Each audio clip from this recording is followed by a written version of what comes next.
Good evening, ladies and gents, and welcome back to this week's episode of GKP Live. How you doing, guys? Hope you're good. Very good. We should have our dad's joining us very shortly. I know he's been down at the farm, so he's probably making his way home. Fingers crossed to be with us within the next couple of minutes. Hope you're good. Usual thing, guys. We'll be right back after this.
Look at that, and as if by magic, our Daz appears in the background. Yeah, you're right. I was rushing back to the farm. I thought you would be, mate. I thought you'd Major gone with roadworks. Took me an hour to get back. Bloody nightmare. I thought you'd gone with the sod it. I can't catch it. I'm going to send a picture in from it. I'm going to have to shoot and get home, or otherwise I'm going to be late. So that's what I figured you would. Welcome back, everybody. Thanks very much, everyone, for joining us. Right. Well, I thought we'd kick off this evening with, first of all, a massive, great big thanks to the BKKS for putting on a fantastic event last weekend, because I thoroughly enjoyed it. It was a brilliant day on Sunday. I think we all had a blast, didn't we? Yeah. It was near impossible to get round without actually bumping into someone to stand and have a chat with. I think the first Yeah, I time know, it's crazy. we were stuck by Adam Byers' stall, weren't we? We couldn't get away. Not that I wanted to. It wasn't. I don't mean it in that sense, but it was brilliant to meet everybody that come over to say hello. It was fantastic. So a big thanks to all those that came up and spoke with me, Daz, Will with his book for his signature and such. It was Oh, brilliant. mate, I'll tell you what. Like I said to you guys, for me, that was the highlight of the show. Watching Will buzz round that showground like a kid on Christmas Day with too many smarties. I mean, it was just a joy to watch. It really was, and that's what the hobby needs, is that joy and enthusiasm. And yeah, for me, top and hot. So I mean, when he come over, shook my hand, and then he come round with a book for everyone to sign, and next thing I know, I'm on a video call with his father-in-law. I'd seen him do like 4 laps of the whole show, Bats. Oh, mate, no wonder he was knackered. He didn't stop. Round. He did. He wore the grass out, didn't he? He just kept round. That reminded me of the first time I ever went to one. I just thought, I was blown away. I didn't know if Corey got to that size. I mean, I'd seen him, but when you see it in person, actually being as big as that, it is kind of breathtaking. It's an awe of itself. Yeah. Oh, yeah. Wow. But there was some stonking fish there, weren't there? There were some absolute belters.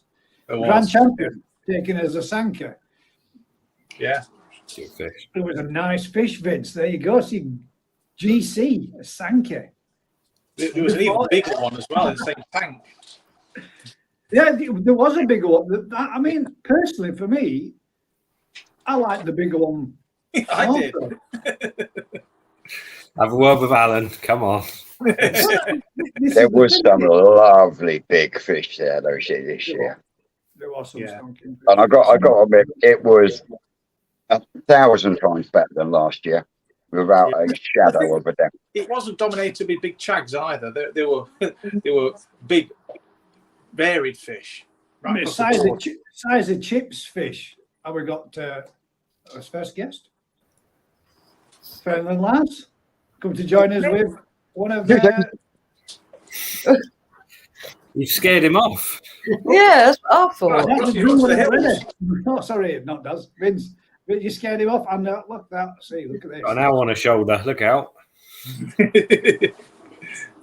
Oh. Is this the male barn owl that you were talking about? Oh. This is Is it a male? 4. Jeeves. Look at this. Owl. 1 second, I've just took the His camera's guy. Oh. Yeah. Oh. Freya had a pet barn owl, remember? I'm guessing those claws are probably going to be as well. Oh, it's beautiful. That is stunning. Yeah. Is that my talk? That's cool.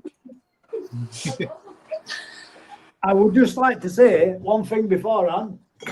A massive, great big thank you for the coffee cup. Appreciate it. You're welcome. That gets me. I'm going to have to do myself a little short with it to add it on to the list of a couple of others that still need to be done, and everybody else that passed me one on. I know the list is ever growing, isn't it? It is, mate. It is. No, we have another guest as well. All going off. There you go. Hey, there he is. Evening. Bring your camera down a bit, Dan. I'm trying to figure it out. I'm trying to prop it up. There you go. That's better. There we go. It's putting Jackson in the arm of the couch. Well, the other one is up a little. I'll just Has anybody been to Crafty Shop yet? Might be on a ship. Has anybody what? Been to Crafty Shop yet? No. No. We went today. Did you give your card a go? Oh yes. Come on then. What was the value, if you don't mind saying? £100. Oh, Whoa! Result. That means the 500 quid is still out there. Yes. That's still out there. There we go. A chance, Vince. We've got a chance. Did And Paul had More chance. every card have money on it? Yeah. Paul had £100 on Every his. card has got something on it, and I don't think Crafty would mind. But at the show on Sunday, I got 2. So Greedy. if someone would like the chance for one of these 2 cards tonight, I'm sure Gaz, no, wrong way. Gaz will do a spin a wheel, and we can get one of these sent off to whoever wins it. You checked how much is on him then? I don't know. No, Can't tell. There's no way. until you actually go to the shop, you do not know what's on there. So, yeah. 1 out of the 2 will get posted to whoever wins the spinner wheel thing that Gaz does lately. Let's put it down. Dibs. Crafty won't mind. This is good advertising for him. Oh yeah, definitely. So I will still keep one, but I'm going to drop out and come back in because I've got a lot of lads. No worries, we'll mate. give one away tonight, Gaz. Okay, no. We'll let him reset his camera, get his router reset or whatever he needs to do. Right. I would like a gift card, please. Well, what we're going to have to do is, I'll set up later on. I'll set up a spinning wheel, and what we'll do is just all you'll need to do is just type "I'm in." Don't do it now, but we'll do it later on. We'll set up. Do it later on. We'll get that up and set and running, good to go, and then we will do a spinner. And what we'll do is we'll do a knockout as well, because that always gets a lot more. It's always more fun, isn't it? Yeah, of course it is. So, how long have you been keeping the barn owls then? This is farm around keeping them. I had some many years ago. Then I packed it in because I lost them. And I've had these for 2 years now. How long do they live? Off volumes. I just turned your volume up. Yeah. So how long do they live then, Linda? In captivity, they lived for about 14, 15 years, I think. Wow. That's not long though. It's quite a long time. It's all relevant, Vince. Yeah, it's a reasonable length of time, isn't it? Because what's the average lifespan in the wild? 4 or 5 years? It depends if they can get food or not. Yeah. Yeah. Well, they're not an endangered species anymore, though, are they? I don't think so. I know they're protected, but they're not on the endangered list anymore, are they? Because I know that at one point in time they were severely in decline. Yeah. Yeah. I think most of the time when they end up being severely in decline, it's like you say, it's the same thing, isn't it? If there's a shortage of food, the numbers drop off or the young fail and they aren't there to replace the next generation, which is when you end up with more problems. Yeah. Or if they're poisoned by gamekeepers and stuff. That's what happens to most birds of prey. Yeah. There's a lot of barn owls and tawny owls in this area where we are. There's barn owls in the little barn next door. And there's a couple of tawny owls in the trees at the back. Lovely to watch them. It's cool to watch them on an evening, isn't it? When you see some what's the ones with the tufts on the top of their heads? Oh, the long-eared owls. Look, god damn, they're big. Yeah. A lot bigger than what you think. There is some huge fucking owls out there. Yeah, there is, mate. I mean, I once had one fly over me and my wife when we were driving along our main road over top of it. But it's a pitch black road for most of the way, and then there's just two street lights. And one flew across the windscreen. And I swear to God, if that had hit the windscreen, it would have damn near been as wide as a windscreen. It wouldn't have been good, that is for sure. It was absolutely massive. I was gobsmacked at the size of it. But what were everybody else's thoughts on the show then that we went to this weekend? Really, you all went on the Saturday, didn't you? Sorry, you all went on the Sunday, I think. Yeah, we did. Yeah, I went on the Saturday, and I think everyone said the Saturday was a little bit busy, which is surprising because normally the Sunday is the busier day. But brilliant, really good show. I really enjoyed it. It's your first ever show, wasn't it, Dan? No, I went to Coventry and Newark last year. All right. But last year, no one knew who it was. So this year, when I was walking around, as you're saying, you don't get 10 foot. It was great to see everyone, but it was really hard to actually see the show and get some footage. Yeah.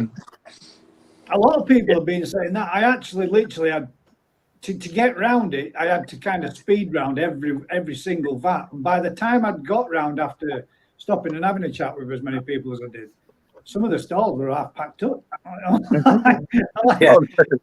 couldn't believe that. They were like, everything had gone. It were maybe 20 past 2. I'm thinking, God, yeah, I know.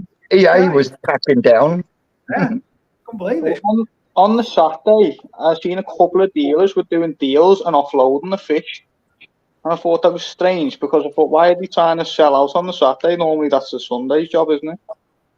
Well, a fair few of them do restock, don't they? It's like last couple of shows that I've been to when I spoke with likes of Adam Bayer or Adam Bayer had to restock last year.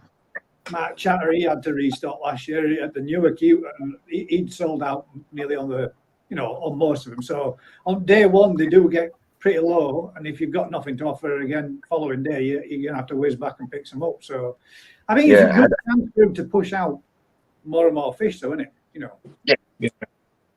Take advantage of it while there's lots of people all in one place.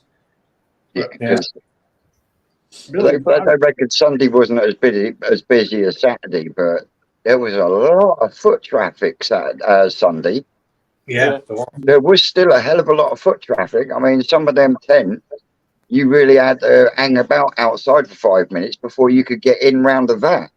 Does anyone know what numbers it was? Because last year, a couple of people were mentioning how many went through the door, especially on Newark. I think it was around 1,200 a day. But I haven't heard nothing this year how many people actually went through the doors over the weekend. I've not heard all. I'm not 100% sure on that. I think they've got to have done well, haven't they? They've got to have done. It was certainly. There was way more families there with kids as well. Way more. That was nice. I think I've ever seen. I did try to make an effort with anybody that came up and actually talked to the young ones that were with him. I got a couple of kids on camera and they were like, and then one of the slightly a little bit of a bit of a answer back and told me what he was thinking of it. See, in fact, vast majority of people really seem to enjoy it, which is awesome. That's what it's all about.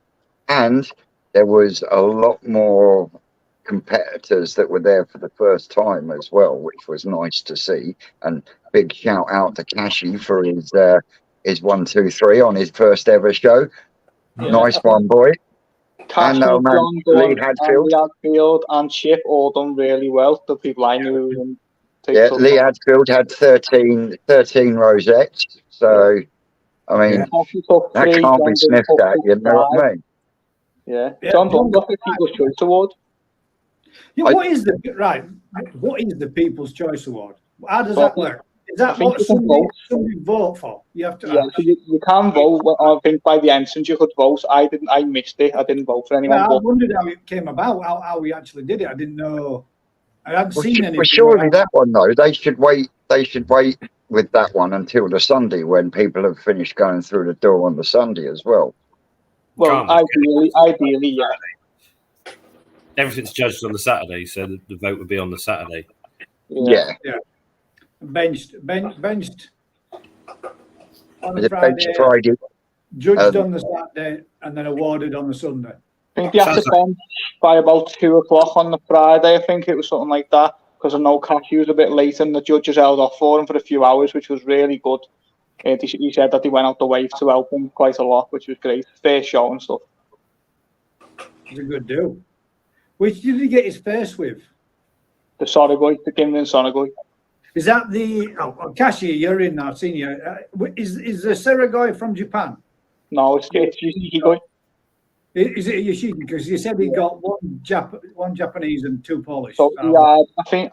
Correct me if I'm wrong, Kashi, but I think one was from Koi Water Barn, which was the Chagoi, and then the shag, and then the other one was the Sorghum. He took first. I can't remember what got second place. And for all those who know, just for those people that might be watching or might be interested, how much is it to have a VAT to show your fish in an event like that? Does everybody know in audience? If you do, type it in caps, let me know. Yeah, I would like to know. Yeah, I'd be interested. It'd be Ricky, me and you have got a chalk. 80 quid, apparently. 80 quid. 80 quid for a show VAT, I think, for the smaller VATs. The cheap got third from your shiki guy. 80 quid from Cassie. Cheers, mate. Thank you. So it's 80 quid. 80 quid's not a lot, is it, really? No, it's not a lot of money, really, is it? Not when you're spending thousands, decent money on the fish and the whole thing. It costs, It's all And you've got staff there all night camping out to keep around them as well. So I mean, you've got that to think of as well, and they've got all the vats, all that water, because damn, that ain't cheap. From what Nick was saying in past, it's all brought in tankers to them, isn't it, and everything. Just that Cassie was saying that they bent over backwards to help out, and they couldn't have done a better job as far as he was concerned. Whereas when he was chatting to me, he was well chuffed with the way he was treated, let's say. Yeah. Just that venue alone must have cost 10 grand for that weekend, because that's a wedding event. That's a wedding venue, and if that would have been rented out for weddings on a Saturday and Sunday, they probably would have got 10 grand a day. So it must cost a lot of money just to host it there, if nothing else. Yeah. Oh yeah, definitely. Didn't Alan say it was about 50 grand all in? Wow, something around there. I can believe it. I can believe it. Yeah, but you could actually see the improvements though. The air systems and the trickle in, trickle out that they had. They didn't have the trickle in. Well, I couldn't see trickle in, trickle out last year. No, I think you were manually water changing last year, wasn't it? Yeah. You could physically see that a lot of money had been spent on it, as well as a lot of thought as well, because there was a hell of a lot more show facts. Yeah, all that pipe work and everything, the drainage system that's set up, that's some money's worth of pipe. Oh, yeah. I was looking at that, the 110 mil waste pipe. I was thinking, that's £18 a T-piece. Yeah, So they definitely pulled the stops out. It does seem that they are starting to listen to like the general public and the people who are the heart of the hobby sort of thing. Yeah, they got the same problem, don't they? It's when the weather was nice, you're going to get a good turnout, and but outdoor shows, you're so. If that was a real rank weekend, you're in trouble, isn't it? It's going to cost exactly. People might still come, but they ain't going to hang around long, are they? Not like we did. No. You'd be off, wouldn't you? If you were going to get you got the likes of us who would be there, rain or shine, wouldn't we? But I think normal people wouldn't be there if it was lashing down. They just wouldn't. No. You'd be off because you had that big marquee with the seating this year as well. Yeah. That wasn't there last year. And that, I think, made a difference because people could sit down and have a chat. Lucky chicken. It was 48 grand to hold the event. That's what it cost. Wow. I was pretty close then. Come on. Yeah, I'll give you it. Oh, it's that way, isn't it? No, it's that way. Yeah, I'll give you that one. That's a lot of money to pull back in from turnover of public, and people apparently have come a couple of the comments that were saying that there were a few people that were complaining about paying a tenner. I went to Chester Zoo a couple of weeks ago and it cost me £35 each to get in. So it cost £70 to spend the day at Chester Zoo. I didn't mind paying a tenner to be at the Quay show. No, exactly. Yeah, I think definitely not. I mean, that's not even a packet of fags now. Yeah, it's not. I mean, you couldn't even get £2 for that. No, I paid £10 for a tiny little chicken wrap when I was in there, which I wasn't happy about because there was no chicken on it. Yeah, but you expect to pay fucking stupid prices for drinks and food when you're at any event. Of course. Yeah. I mean, fucking £1.50 for a can of Coke. I mean, arse nearly fell out of my trousers. We went to the Oh, nice Cheshire spray. show. We went to the Cheshire, the Great Cheshire Show last month. £3.50 for a can of Coke. Wow. And it was so hot that we must have bought 10 drinks that day. They must have had like 40 quid off me in drinks. I couldn't believe it. Well, I now know why that lady looked at me when I went, "Oh, an ice cream, thank you very much." And she looked at me and didn't say, "Yeah, at 6, 7 quid a piece, I can kind of see why." Yeah. I'm going to get myself a free one. But yeah, I thought it was a fantastic day. It was brilliant. And she was stood there with three of them in her hand, and only her and another lady. I thought, one M's for me. One would definitely Just lick it, Jazz. Yeah, brilliant day, I thought. I'm going to go now so Crafton can come on. Right, before you do, you need to pick as a fish for your choice of fish that you would like. A blue koi. Any blue koi. Any blue koi, so we're talking shisui. Shisui. Because we've already had a sagi. We've done that one. Oh, we did, didn't we? So we're gonna have to go with a shisui then. Or a Yeah. blue. Yeah. Not necessarily. I've got numerous Yeah, blue koi that aren't shisui. Yeah. There you go. Right, all right. We'll go with I've got an blue You aside, can photo chop it again, Daz. any other Yeah, form of we've got one of them. Blue. Do you have a blue koi? Yeah, I've got blue. Oh, good. Right, smashing. Well, this evening we will be having a look at the Benigos that we've had sent in. Not been that many people send them in, to be completely fair, but we'll see what happens and what ones we did get set in. So Here we go. we'll have a flick through as first question. And so you're going with the blue koi. If you can do us a huge favour, can one of the admin team just make a note of that so I don't forget?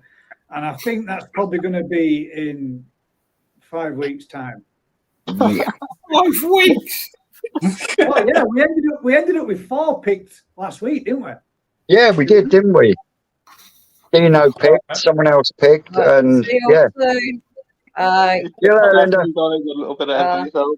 Might be the 10th. Be the 10th. I know we've got butterfly koi, but not for Vince. I will make sure that I'll let you know which one it is and when it is. Oh, there we go. She's master. Vince, honestly, I got 2 butterfly in that last batch of fish that I got. The amount of messages that I had to people wanted them, they both sold on the first day. Oh, They loved, mate. They loved, honestly. A lot of people like them. Yeah. Hopefully, we'll I get know a lot- they do, and you know, it's koi is a personal thing, but yeah, but They're very popular fish. If I like it or not, they're popular. It's just the fact. I mean, They the are. fact that you don't like Sankey's bins and won 1 grand champion. How can you not like a Sankey? I don't You're understand. tasting fish. they just don't float my boat. You know, I can appreciate a good one, and there was a couple of real nice Sankeys at the show, A but couple. they just they, Just 1 or 2. there was a Now you're couple. one in every vat. There was a couple. You know, for me there was a couple that floated my boat. The rest I was like, But that's koi keeping, isn't it? Everyone's got a different taste. You know, my taste in the way I like showers to look is completely different to the way Gaz likes his, or you like yours, Ricky. You know what I mean? So I just Yeah, well, yeah. if we all like the same thing, it would be a boring hobby, wouldn't it? Because we'd all have It would. identical fish, and that's the beauty about the hobby. We can all appreciate something totally different to what somebody else does. I mean, some people like just single colours. Some people like, flowery patterns. Some people like. Talking about single colours, I've got to do this. Mujimono.koi.uk. Go across, check them out. Single coloured fish. That's a nice jags, didn't they? Oh, they did. They did have some nice tags there. Is that a So, website just for single colour fish? yep, that's all they deal with. They deal with single coloured fish and Shiro Atsuri. I did have a card here somewhere. Vince, that were on there and in that big vat that he said was a chag looked a lot like a Seragoi to me.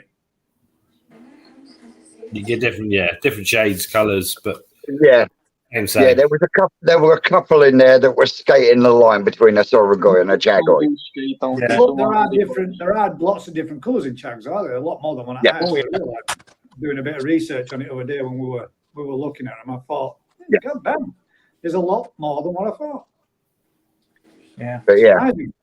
he gave me a free mug, and I said I'd give him a pop on the live. So Muji Mono, there you go, bud. I'm a I've man of seen my them all word. on Facebook. They look really good. There was some decent body shape to them as well. And with it, am I right in thinking all British bred but from Japanese stock?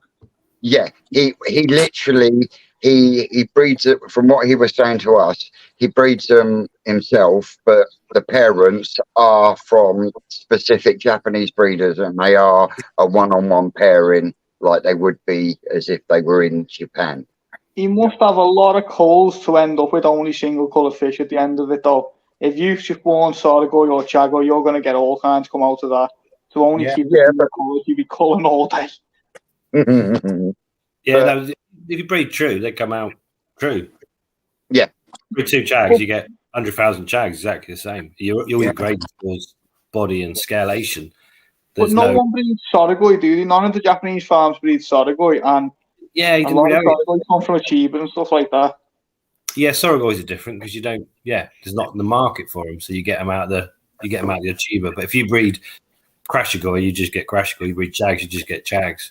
It's kind of, but there's still as much grading in body shape and scalation and whole shebang. So what about when you come to Go Sankeys, Henrik? If you're spawn Kahaku, does that breed true too? To the point that you only get the 2 colours, so everything will be plain white, plain orange, or a bit of both. Right, so you've got to grow them all and then cull off thousands of Benigoi, thousands of shit. Have a small number of pattern fish. Do you ever get throwbacks, Ricky, where you'd get a Sankey come out of the Kahaku spawning? Only if one of the parents has got that lineage in it. That's the trouble when you buy parents, you don't know their grandparents, and to people, a farm will cross stuff to get a desired effect, and when you use that as a parent, you'll see the offspring from it. So, yeah, it's one of those. That's why we use more and more of our own parents, so we know their parents and grandparents. So you quite often you'll get a Kahaku that's come from a farm, from Sakai Fish Farm, that's come from a Sankey spawning. So when you breed it, you get the black coming out in the offspring. So that's just without the knowledge of the exact parents where that comes from. Yeah, you do get Soragoi. You do all the Soragoi come from breeders that breed Ochiba, but if you breed two Chagoi, every offspring will be Chagoi. There is no, but there'll be variation in quality of Chagoi from them. So you've still got to do the same sort of culling, but it's just a bit more mind-numbing because you're doing skin quality, reticulation, body shape, those finer points that make a nice Chagoi down the line. Yeah, it's still got to have good skin luster and everything else, doesn't it? On a brown fish, you can have 100,000 Chagoi, but if you want a good one, you've still got to do the same process, and it's almost a harder task because you're looking at a bowl of brown fish that you're going through and picking out on skin quality, luster, body, the same process, but in some ways, laborious. Patterns make it a bit more interesting. Fancy that, Daz. Fancy. We need to get you a male Kahaku because I know how much you like the Shura emojis, so we can just save shitloads of them, and then you can grow them onto the massive, and then you can keep them as a species pond. Have the show pond just full of Shura emojis. At least that decoy pond for the herons. Yeah. Well, then that's a topic, Daz. I'll let you fire into that one and see what everybody thinks to it. I can't even remember what I said. Well, Daz was saying on today. What's everybody? I'm just going to keep flicking through, right? Because rather than going back, we've already been running now for about well, 34 minutes. I'm just going to keep putting up people's comments, but we'll start a topic off with what me and Daz were talking about earlier today. People's thoughts on keeping, and everybody says you shouldn't do it, but keeping goldfish with koi in your koi ponds. Now, Yeah. I know, but there was a theory behind it, which kind of made me think, I wonder, do you think if you keep koi and goldfish together, you encourage predators such as heron? And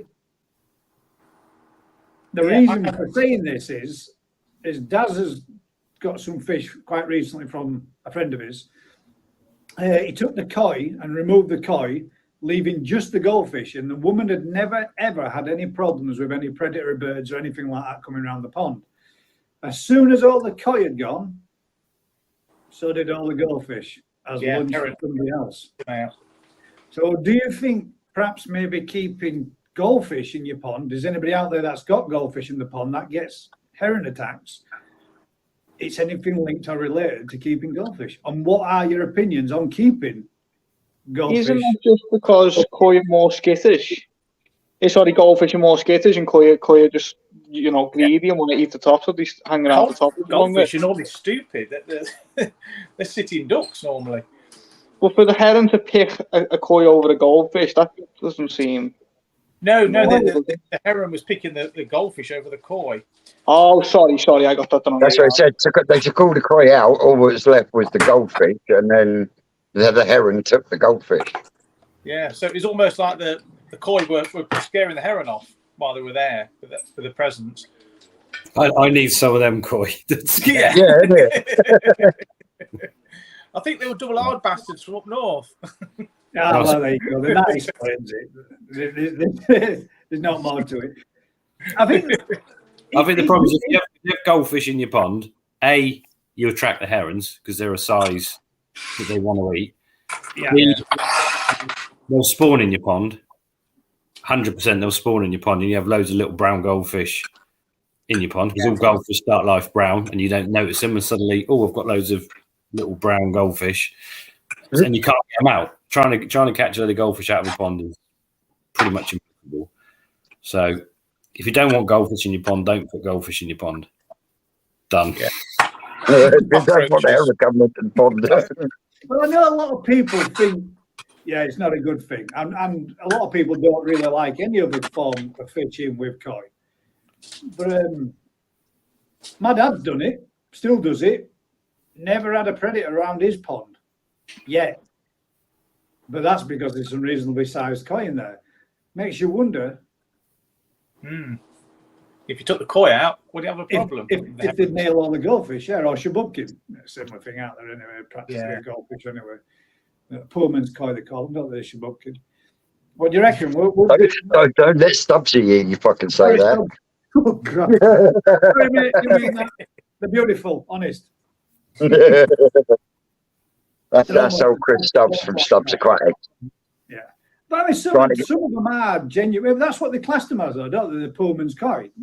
Because koi were so expensive, so that they started breeding more different colours and patterns into the shabubkins to produce something that looked equally as nice, but without the size and the price tag.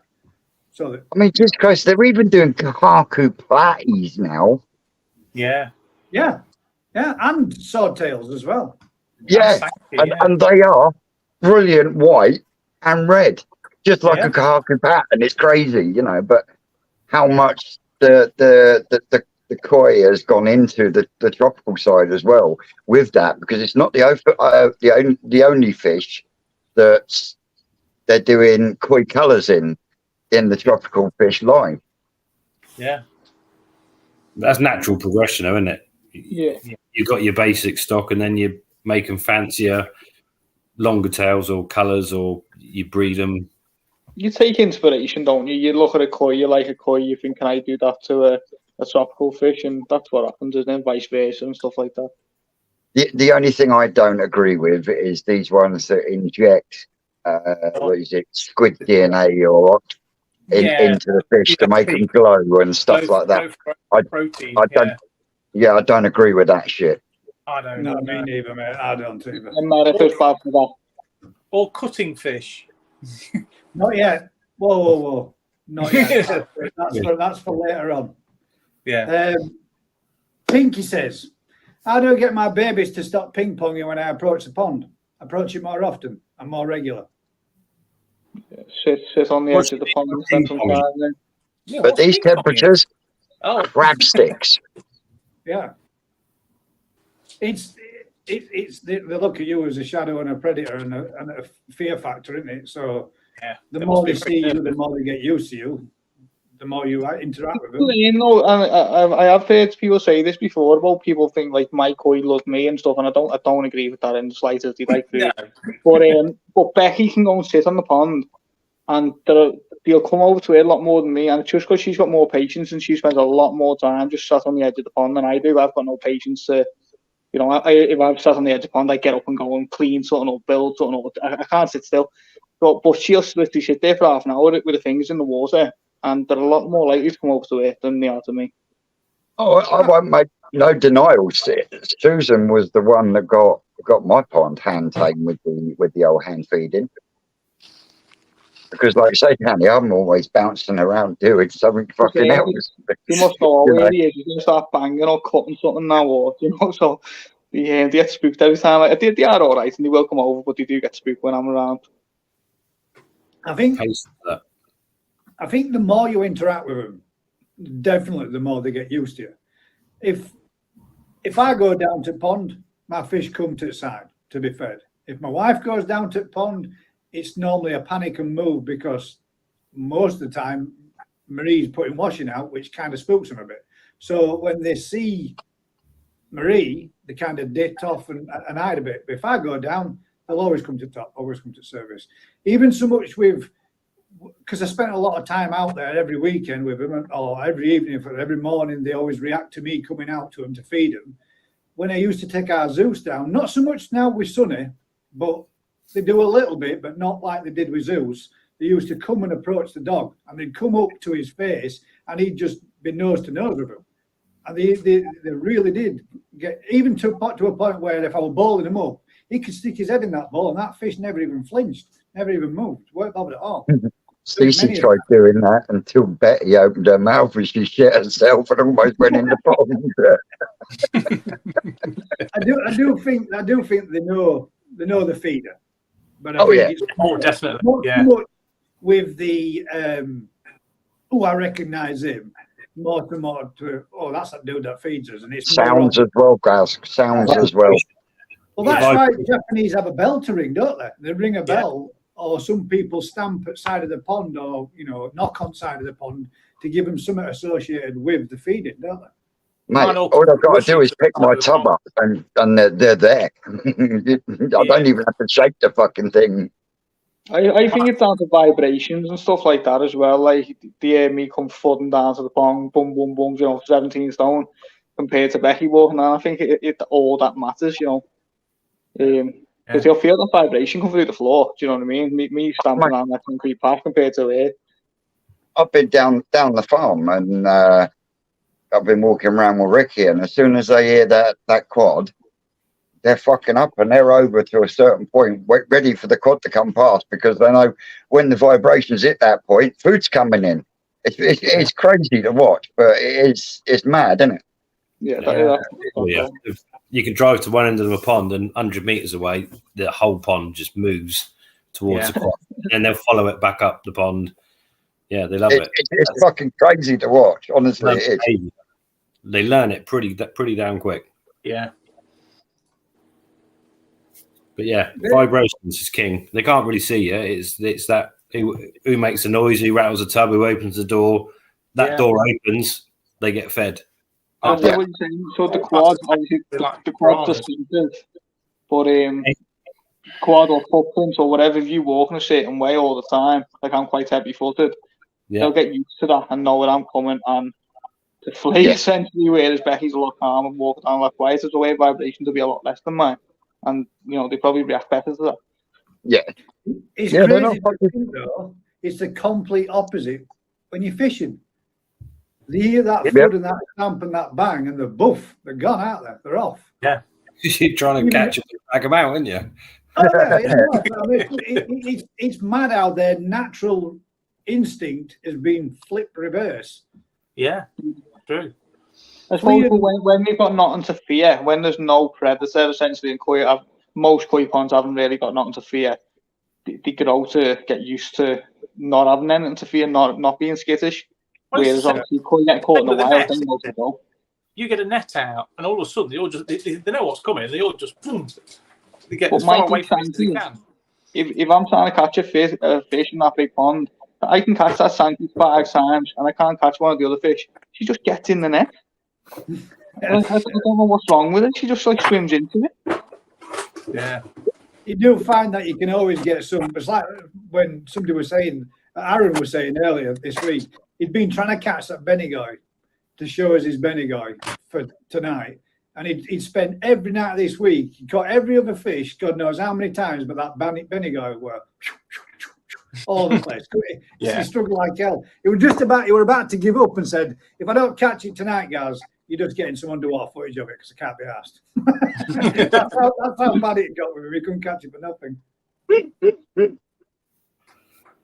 It's all about cutting off the exits. Yeah.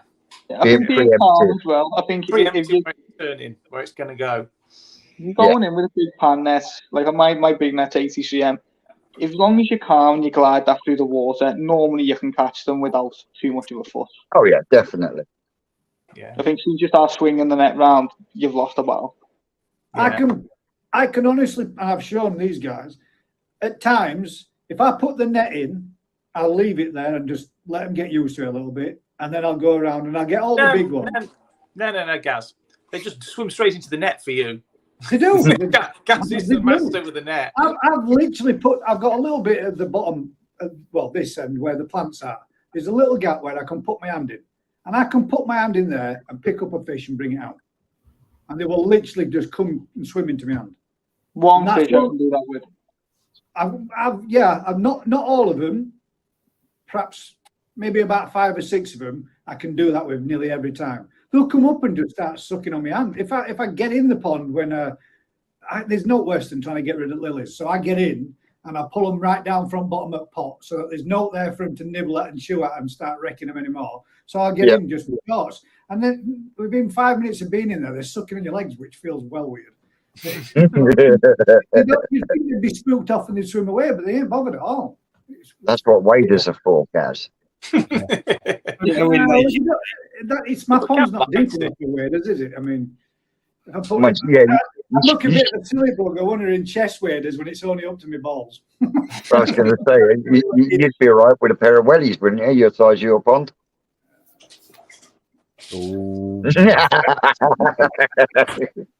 It will be bigger. When we actually stop going everywhere every weekend, at some point I have to just stay at home for a week. That's what I need to do. Well, there's nothing on this weekend coming, is there? Is there not? Bonus. There he is, the man himself. Wait, I've got a new light. I've got a new light. It's got a new light.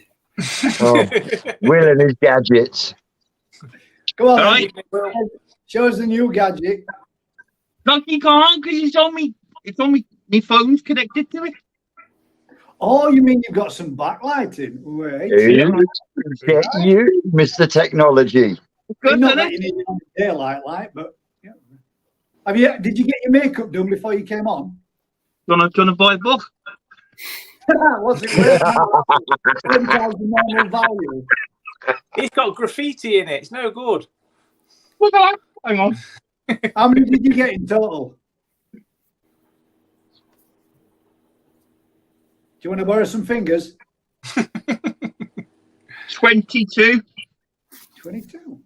22 different YouTubers. 22. And Alan Tate. And Alan, you can't forget Alan. Good stuff. A belter, wasn't it? Hey, it was a belter, wasn't it? It was a bloody good day, Will. And what, Will, you know what I said to you when you came over to us? Mind your finger on that lens. No, shit video. I should have just bought a Tony's. And he was boss. But yeah, I enjoyed it. I loved it. Well, bloody knackered. Yeah. I'm not surprised the way you were bouncing around that showground. And you know, it's before I've never been to one, so I heard you as you said. I was buzzing. It was. How far was it from you, Will? I stayed over, but I couldn't do the drive. I couldn't do that drive there and back in one day. Not me fucking, but it would have been dead. But no, I stayed over in Birmingham. So yeah, it was all right. Good to get away from her as well. Let's Yeah. just hope she watch this back. We got a tag, did we? Yep, you did. What is Vicky? Daz who's Vicky? Is what? Who's Vicky? Who's Vicky? Bubble Vicky. and Finn. Oh, you're talking about the little munchkin. Yeah. Yeah, red After hair. the GPP. Yeah. Bubble and Finn. Yeah, I've named a fucking Chagoy Vicky because she was with Daz. Yes, you did, didn't you? Yeah. Remember? Yeah. Big, fat, and friendly. Yeah. You got your tag from Adam Bayer, didn't you? Yeah. You've not killed it yet, have you? I'm still going, man. Still going. It's still going, still bubbling away. I tell you, his enthusiasm is just infectious. I love him. Well, I'm painting that. Look, painting. Adam changed the game plan this year. So last year he only took fry, and this year he didn't take any fry at all. So he changed his game plan on the show this year. Yeah. Now then, Will, this is your question. So, speaking with Rick on Sunday, it would be a good idea to have a koi tuber's tent. Imagine that. What do you reckon? That'd be pretty cool. Well, there was plenty fucking koi tubers there on Sunday, wasn't there? And from what I can see, there was quite a few there on Saturday as well. I think there was quite a few. I think there's that many koi channels, isn't he? You need Well, 56 mugs now, boys. So I think the problem was that CKKS don't let, if it's there and people have anything that's given out as advice or it's not, it gets they get tarnished with the brush if it's bad. If that makes sense. That's why apparently. So yeah, it has been brought up before, and it's. You don't have to have YouTubers there for advice. You could just have YouTubers there to meet you. just to meet subscribers. But how much does it cost for a tent? I mean, it's not cheap, is it? Decent pit's probably $1,000, isn't it? For a decent little. For a double one, I think they're about $1,000. For a double, which was the 12 meters, I think it was 1,700, including VAT. Wow. We'd need a marquee. Yeah, just set one up in the car park. They won't mind. Mark up in the middle of the car park. It's done. £1,700. No, I know that's a 12 meter by 3 meter, but that's a lot of money. That for you'd have to be making sure you were turning it over. The likes of Burton's had the big ones and stuff, didn't he? And obviously they're massive companies. Yeah. The Evolution Aqua tent was fucking huge. Yeah. Right then, let's get in. Well, we've got 6 of us in. Let's get into one of his first questions. Have we not done a question yet? We've not done a sync. Well, we have. We've done a couple of let's go in with this one. And it's from Miss Tropical Koi. Question for the viewers and the panel. If money wasn't a factor and it was doable, when starting a new pond, would you rather have fully grown koi or still buy grow on koi rather and watch them grow? So if you had got, let's say you got unlimited funds for a massive pond, any size you wanted, would you go with grow on koi and watch them progress, or would you go straight out with specimen fish in your pond? I'd go out and buy a shitload of toastai, bang them in there, watch them progress, and then wheedle out the ones I don't like, and then get some more until I'm at a point where, yep, I'm happy there. very much like I've done now, but on a scale. bigger budget. If money was no option, I mean, a lot of my koi started off with £30 fish. Never paid that much from them. And Big Betty, she must be almost 70 centimeters now. And £30 you know, back in the day, that was a long time ago. That was worth a lot of money back then. Yeah, the old white £5 notes and such. Yeah. I'd have to agree with he Vince. looks older than I do. I would go with small stuff to grow on. Yeah. If you got the choice of good stuff, you got the choice of anything, and you could buy proper, serious, good potential fish at year-old. That's got to be, it's much more interesting. Oh Than yeah, what- definitely, 100%. I Pond. could buy the biggest I could, the best I could, if money was no object. Is that where you go with that? Straight up, you go Yeah, for biggest and straight best off. you I'll can. go, yeah. When you get to my age, I don't have time It's too for the old. ponds to grow. Instant pond, done, finished. If you could select them and you could pick them, I can see that. What about you, Will? What would you do? Grow on 100%. Grow up. Look at me 80p fish I got. Yeah, exactly. There you go. They'll be top and If I had unlimited money and I had a massive pond here to grow, I think I'd go middle of the road, around 40 cm. Stuff that's stabilised, you can see where it's going to go, and try and grow that as big as, genetics will let that go. But I think Tosai, I love Tosai, but unless you're buying hundreds of thousands, it's difficult, isn't it? If you want that big show pond one day, trying to find something with a bit more stability to it, I think that's the way for me. Yeah. So you'd go down the Nisai route then? Probably Nisai to touching Sansai, depending on size and stuff, yeah. Well, here's one then. So I've got one fish, funny enough, Vince, it's called Betty. But I've had her, remember me Sankey? Remember I picked the Sankey, remember the first show? Betty. And Rick said it was crap. Won't go. But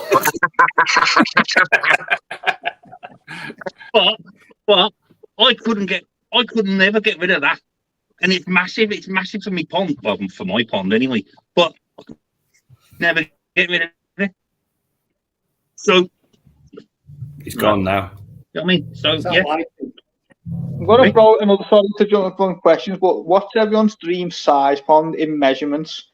So I would love a 40 foot by 10 foot by 5 foot. I think that would be my dream, big, long show pond. I'd love like a shipping container size. I think that's sort of what I'd like to have in the garden. It's just the treatment side of things. Yeah. I mean, I for would me, like for the dream pond, the dream house and the dream salary to go with it before I had the yeah. then I would take said dream pond, because when it costs you $4.5 to treat for flukes, that ain't what I call a dream. That's what I call a fucking nightmare. Well, I would take that away from what you had the budget for. If you had the budget I reckon I'd probably go. I reckon I'd have a small little lake, something that was big enough to have a little island to boat across to. I'm only talking 2 or 3, 6 or 7 little strokes to swim across to it or whatever. But something that had a little island where I could just sit there and chill out and do my own thing, or a little bridge over to it or something. But I would have a little lake. Bridge over trouble. I'm getting demonetized. Yeah, Vince, especially when you're singing so good. Yeah, I think I would go with maybe, I don't know, 80-foot lake. Yeah.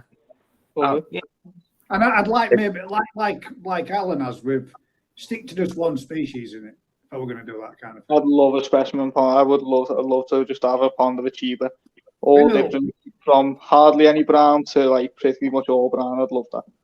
Oh, you should see some of the Deutsche Achiever that Ricky's got. Oh my word.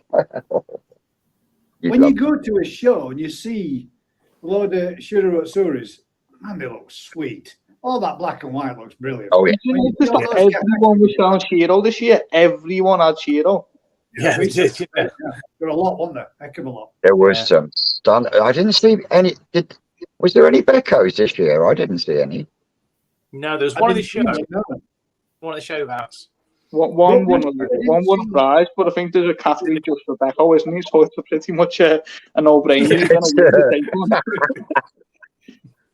That's that is the problem, though, isn't it, with the show? You've got a 10-inch Becco that's you could pick up for 50, 100 quid anywhere, taking a prize, and you got like Ian Jenkins 90 centimetre Kahaku not winning nothing or whatever because it's up against. You get why it doesn't win nothing, but it's or my fish has just won first prize. Yeah, but it was the only one in the category. Yeah. Me and Cashew don't know. Did you just notice that nearly every one of them big fish there had some sort of mark on them? Yeah, the fins or the peduncle, everything had a mark on it. It must just be smashing around in transport. Yeah. It's hard to catch up big fish, bag them, move them, go through all that. And how many of them were spawning? Must be 4 or 5. There was a few bats. I wouldn't mind some of the eggs. Well, apparently some of them were all females. Well, on the bottom of the There were no tank. males in them. Yeah, there was tank with just female because wasn't it Chip's bat? Chips tank. He had all females in there, and a couple of them decided they were going to spawn. Yeah. There's plenty of males in the tank next door. We could have stuff. Yes, But there was some stunning quality there this year, though. Yeah. There's like a line almost between the sort of 70 centimetre fish and then the jumbo fish, and just the different, almost like different species, aren't they? Yeah, they go from something that most people could grow in their ponds to suddenly that next step where different level. When people say stuff like they don't like a Haku or they don't like shower, you can't say that across the board, can you? Because you look at them fish at them shows and it's just another world of like quality level. Yeah. Proper stuff. I've got, for me, I'm out here, guys. It's collection.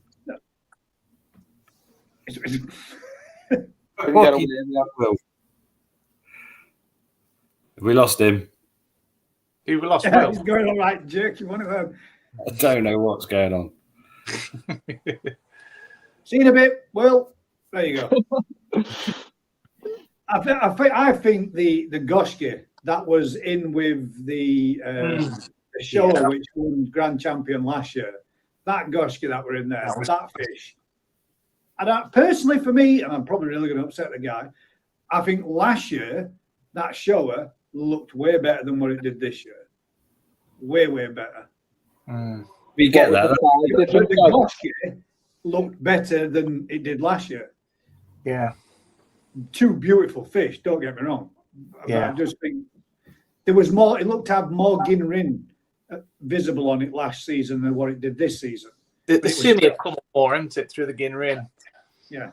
Was it a lot bigger this year? It was a lot bigger.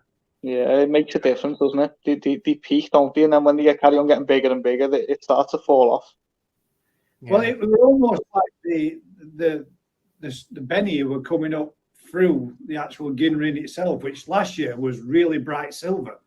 There weren't patches of white there. It was just pure Ginrin. It looked sweet, absolutely stunning. But they do have most koi will have a peak.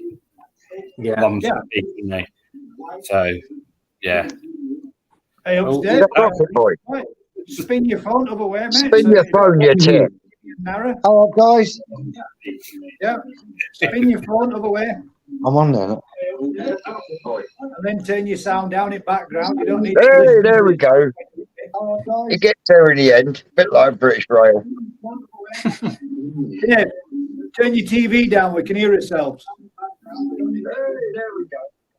Hey, there we go. That's better. Now the missus is watching it. Oh, what a day! I've had a valve fail on the main pond, so I've been out there trying to sort it. I think I've done it now, but Christ, stopping it leaking, not fun. No. Why didn't you give me a call? Because I had to go and get another valve, mate, and it's a three-way Alazi one that's failed. Oh, yeah, well, they're fucking shit anyway, Dave. Yeah, but what I've done, I've also put a a ball valve in line now, so it's bomb proof. Vince the Twisted won the GKP at no count accepts any liability. Hey, we didn't have one of them last week, did we? No, but we did this week, well, especially when you're slagging off brands. That weren't me. Yeah. Got to make sure, Vince, they can all give your channel to me, Rick, not mine. Slag them all off, Vince, not just All one. the brands are available and all that crap. Question. So you can buy something to stop your bottom drain from letting water through while you fix your pipe work or your bore valve or whatever. Yes, pipe Wouldn't bomb. put it on a brick on top stop it? Has anyone done this? If you literally just got in the pond, put a bucket on top and put a brick on top of that to keep it down, would that stop most of the water coming through, giving you time to mess with the pipe? You might as well use a standpipe. If it created a full seal, but you'd have to seal it, otherwise it'd just be pulling it underneath. You won't get as much coming through, but a pipe You'd bomb still is get just some as easy. through. Mm. And trust me, I've tried using one of them 4-inch fucking things that you turn and the rubber comes out. You don't mess with them. I've been told they're not very good. They've moved to the future now. When they want to do drain tests and pipe tests, what they do is they get a bag and they put the bag in and they inflate it with a pump, and that seals it off perfect. And that'll hold pressure, a hell of a lot of pressure. Way easier than the ones that you're talking about, which is a compression where you squeeze a rubber seal. You just put a pipe in, pump it up, job done. Well, a few years back now, I mean, my pond is about 4 3/4 foot deep. And at the time, I was running the homemade version of Eric, and the inlet was a 4-inch, and the 4-inch bend at the bottom, the solvent well bend, it popped, and my water decided to cut a drop rather fucking quickly. By the time I managed to get that rubber bung thing to actually take, because of the fucking pull that was going down the pipe as everything was trying to get out through the bottom drain, the amount of times I almost lost it down the 4-inch pipe. When I finally managed to get the thing tightened up and in place, I was sat on my arse, and the water was just covering my nipples. And at the time, I didn't just have my fish in there. I had my best mate's fish and his fucking 3-foot sturgeon in there and all. So, yeah, my arse was puckering 50p, 5p rather fucking rapidly that day. Rick, there's a question there for you. I'm guessing this is Benny Guy. Are susceptible to shims? Is this a genetic, or can water hardness also be a factor? Both. I did research this the other week, and tell me if this is wrong what I found, Rick, but it can also, on Benny Guys or on any of your fish, can be down to stress as well. Possibly, but it's down to both. Depends where the Bennygoy's coming from, how they're producing it, what farm's producing it, what they're producing it from. So yeah, most shimmies are genetics. It's in the blood, and whatever you're going to do, at some point they're going to pop their head up. So I got 14 Dainichi fish and 3 of them with Benny, and all 3 of them have got shimmies on them, one on each. But the value of them fish is now just like hit the ground. Gaz, have you got a Dainichi Bennygoy with a shimmy on it? I have a Dainichi Benny Guy. I have a Dainichi Benny Guy with a shimmy on it, but I won't have for long. By which I mean it won't have a shimmy for long. Fair enough. Yeah, another thing though we noticed, we were speaking to Jeff at the show, and he was saying one of his Dainichi Bennygoys has gone white all up the cheeks. But that particular batch that I think we've all got, I think they were lower end. I know they all are Dainichi, but I think they're lower end. Because a lot of people seem to have the same fish at the same time for quite a decent price, and they all seem to have shimmies. But the red tiger line's got Kahaku genetics in it, so it's got white in. That's where your white would have come from. Is the Kahaku? We did see a few at the shop, but that got white bellies, all patches of white on the belly. So yeah, that explains it. I've shown you today, Vince. And I said to you, Nope. Oh, We lost him. you're back. Oh, he's back.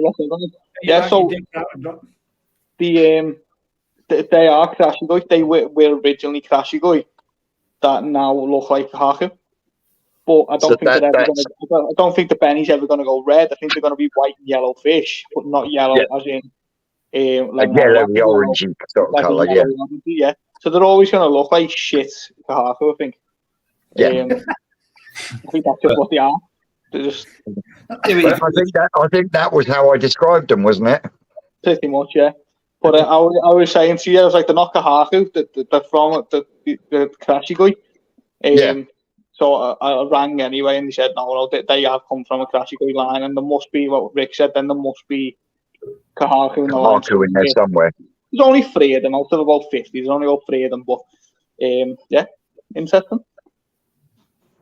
You're gonna get it when you cross up stuff to make his yellow monkey line or whatever. You've got to get the colour from somewhere. So Kahaku inevitably pops into virtually everything, doesn't it? Yeah. They start getting more orangey spots. We call them, I don't know, golden corns this week or whatever. If a fish has got the right shape, skin, and everything else, it still looks all right, doesn't it? Yeah. Shimmies are something that does ruin a fish, but yeah, Like fish that, them particular ones, I think someone would love them. Like I think they stand alone. They'd be really nice for someone, but not for your purist. no, that's a lot of koi, though, isn't it? To be fair, What do you think to a Benny guy with the pectorals with outpicked in white around him and on to the tail? I like that. They're called something else. What are they called? I purposely chose it because of that. I've got. Yeah. Yeah. What are they called when they got the white fins? Hajiro? Yeah. that's with black. That's for black. Crow. Unless you get red crows, I don't know. The problem if you got the white boundaries, it could start looking a bit almost not fin almost fin rotty. You got that white edging. Oh no, it's translucent rather than white. It's not. It goes from the orange and fades into like almost transparent around it, the outer perimeter. What the fuck are you grumbling at? You get that on shags sometimes as well. You can get it, but the pigment doesn't reach to the end of the fin or whatever. But normally that'd be something you're trying to avoid if you're trying to get, a shag with nice finished fins that looks nice. You want the colour to right to the end Go of the all the fin. way through to the end. Yeah, I can see what you're saying, but if you get a real nice deep coloured Benny guy with a white edge on the pec fins, I think it just sets it off sometimes. Yeah, I do. I I quite quite like like it. Yeah. That's When a they white- look right. Yeah. Especially when it's got a tiny little black dot in the middle of its head as well. It's just my kind of look, that really is. Jamie from Life Around the Koi Pond says, I have a question. Now, this is relatively simple to answer, mate. What would be the easiest way to move and transport large koi? Funny enough, I would say large bag full of water and a cardboard box, mate. As the ship. As we will be moving property sometime soon. Yay! Yes. Finally! He's got He's himself sorted. But I mean, it's relatively simple to answer. But what you pick them up with from most koi dealers when you take them home, and what they shipped into these countries with are large bags from larger fish and boxed up. But always And put them sideways on. Don't never put them with the nose pointed to the front of the car because they'll bruise the nose backwards and forwards. When you bag them up, boy, make sure that all you've got is just water, and then put your pipe in, and then fill it up. Air pump will do. So You ain't going to have access to oxygen, so you're going to use an air pump to do it. And how long was? I mean, it took you longer than normal to get home when you took that Deutsche Chiba home, didn't it, Gaz? That was about 5.5, 6 hours, wasn't it? They were from yours, Vince, to Daz's farm, from Daz's farm back to the field, so about 7 hours. Yeah, about 7 hours, and I gassed that up with an air pump. Yeah, and it was right as rain. So As I long as wouldn't the take it bag's not past 8 overflowing hours and on you're an not air pump. going for days, they'll be fine. An air pump's enough. It's just when you've got too many koi or not enough water for the size for the bag. Do you know what I mean? So if they're really condensed, you want to try and get air in. But I've had 2 koi in a bag, 6 hours on an air pump, and they've been fine. Nothing wrong with them. It's just when you start putting like 50 fish in a bag and they haven't got proper oxygen, that's when you start having problems. Damn big bag though for 50 fish. Not really. I had 100 and odd fish come today, and you'd be surprised. They're only small, but you'd be surprised on how many they actually squeeze into them bags. It's But that's filled with pure oxygen, though, isn't it? That's proper oxygen. That's what I'm saying. That's the difference. Obviously, you wouldn't do that with an air pump. Definitely not. And then I personally wouldn't go over 8 hours on an air pump. Yeah, I wouldn't like to take it that far if you didn't have to. Like, just don't feed it. Don't feed them for a week before, and move them in as cold or fresh water as you can. And if you can do the bag up, do it with a bit of pressure on it. Increase the pressure in the bag, and you increase the amount of oxygen being diffused into the water. Yeah. So when the bag's actually well pressurized and well. Yeah, so not to that point where it's on the verge of going pop, but just before then. On Amazon, they sell small oxygen tanks for £20. If you're worried about it and you're really bothered, spend 20 quid on a small oxygen tank and just do that. Well, what I've done in the past, get a little battery or rechargeable air pump with an air stone, short piece of pipe, have that inside the bag, so your air pump's out, your battery unit's outside, zip tie around the air tube, and that like pressurizes the bag as it's filling up with air. And I've moved big fish like that for a few hours, no problem at all. That works well. Depends how many fish you round again. How far you chairs. What you need to know is how far you're moving them and how long your journey is, and then work on it from that, mate. But yeah, boxed and bagged.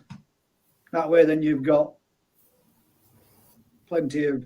It's not really a best idea, is it? Moving them in vessels of water where they're slopping and sloshing around in it everywhere. No, bad idea. You end up with a wet boot of your van, car, whatever. I had to do that when I moved Brad Sturgeon from my pond to his, because that thing was over 3.5 foot long, and ended up chucking that in a big fucking long tote with a little air pump plugged into the cigarette lighter, and we were only going round the corner. But yeah, that was a nightmare. I'm so glad that thing was out of my pond. Never have a sturgeon in my pond again. As much as I love them, they're beautiful fish, just not for a koi pond. No. I agree. Well, you can get oxygen bottles from a welding shop as well. But you need. I bought need a proper the oxygen one today. I've ordered. They've got to pick it up tomorrow. £110 for the oxygen. The bottle was £58 for the hire. The actual oxygen was only £5.80, 10%, and the regulator was £47. So it's £110-ish, £115 for the full kit. Obviously, that's a lot, but you get your £60 back when you take your oxygen tank back. Mm-hmm. Yeah. Mm-hmm. But some of them, like British Oxygen Company, they charge you a monthly rental fee for the bottle, whether you're using the gas or not. Right. Yeah, we pay a fair bit. Yeah. You go through a fair bit though, Ricky, with the online sales and everything else. Yeah, those big canisters, we do about 20 big canisters a year, I suppose. So we've got free all the time rolling, and But the actual oxygen doesn't cost a lot of money, does it? I was shocked. No, but the rental and the trucks to come and have them all refilled. So you have to wait till you're almost out before we get all 4 bottles refilled and replenished and whatever. It's The place is only 10 miles from me, so they just said I can just take it in and just refill it as and when. Yeah, that's the way to do it. That's the fucking result then, Mush. Yeah, it just happened to be the one 10 miles away, which is great, 20 minutes, but, There's a question from Alan who's asked us, what do we think to them? Yeah, no, It's not all for me. relevant, as they say. They're like misshapen goldfish. They're Ryukin, aren't they?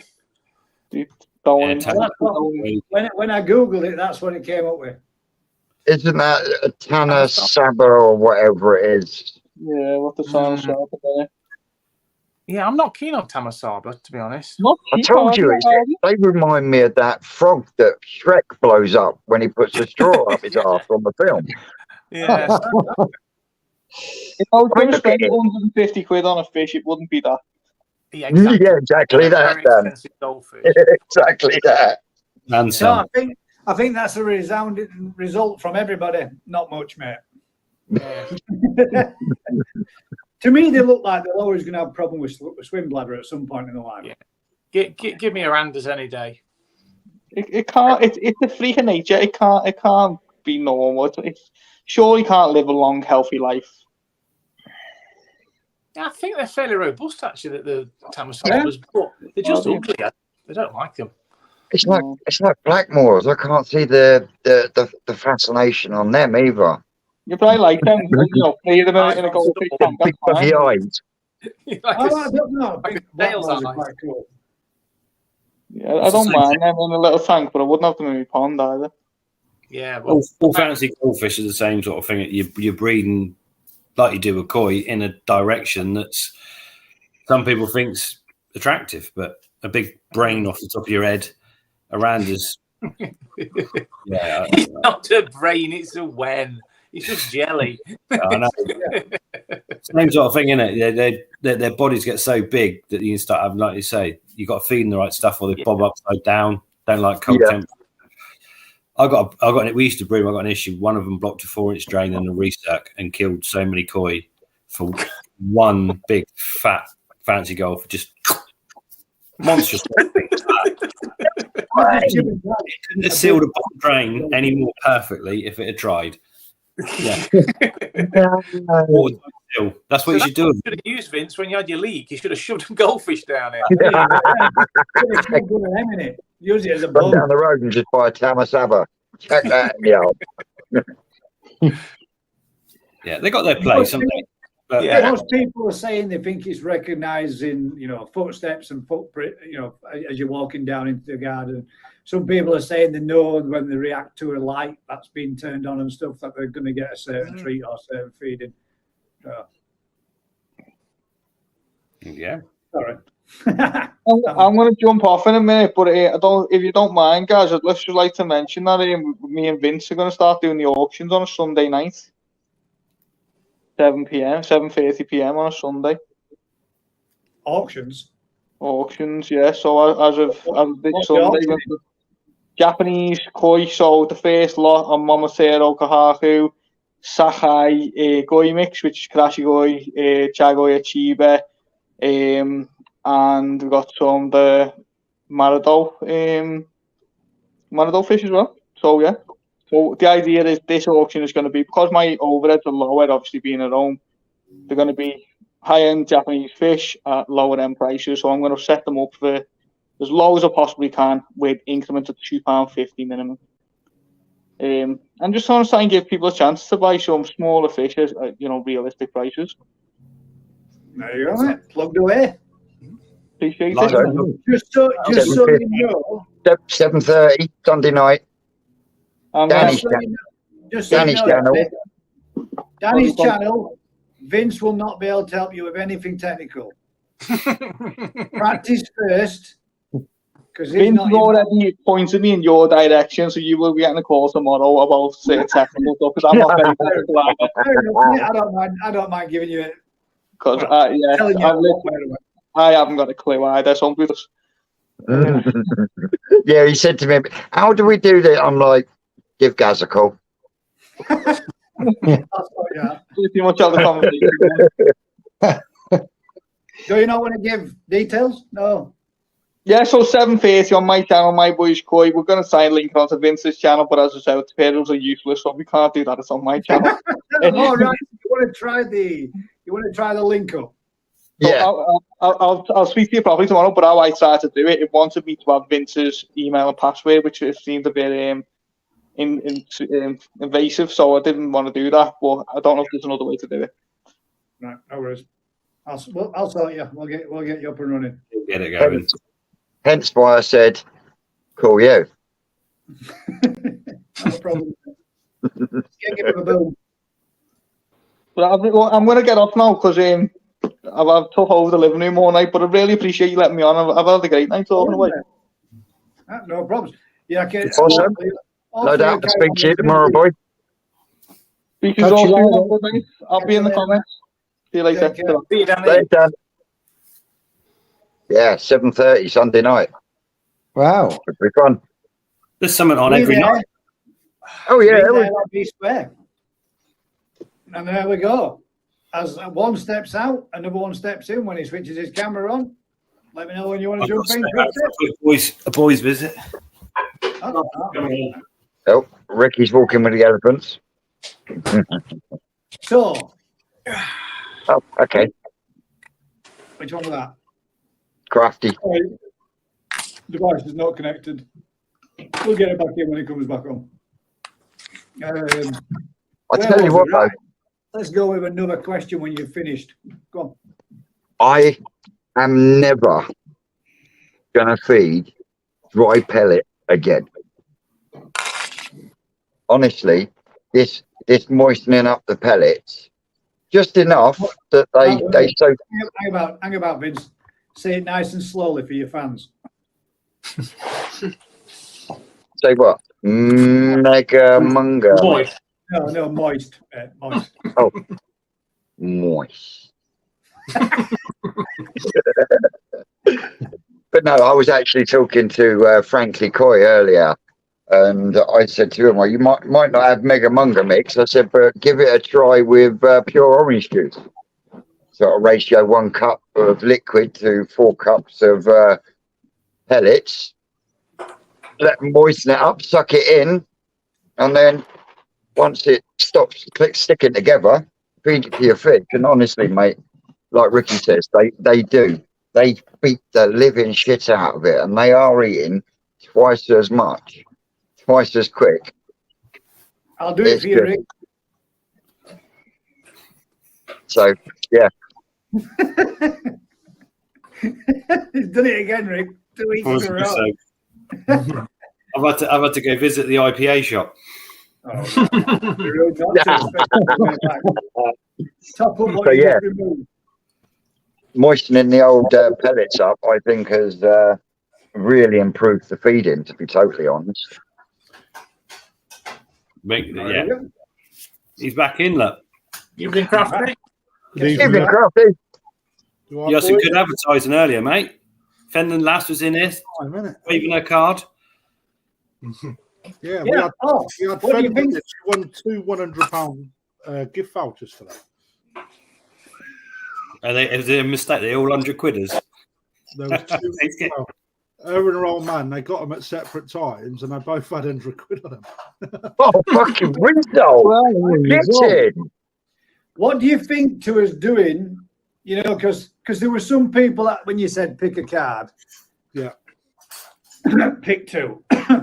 But what he's thinking about doing, mate, is putting that one out as a gift to somebody this evening. You cool with that? Yeah, of course I'm cool with that. It's not mine to give away. Right.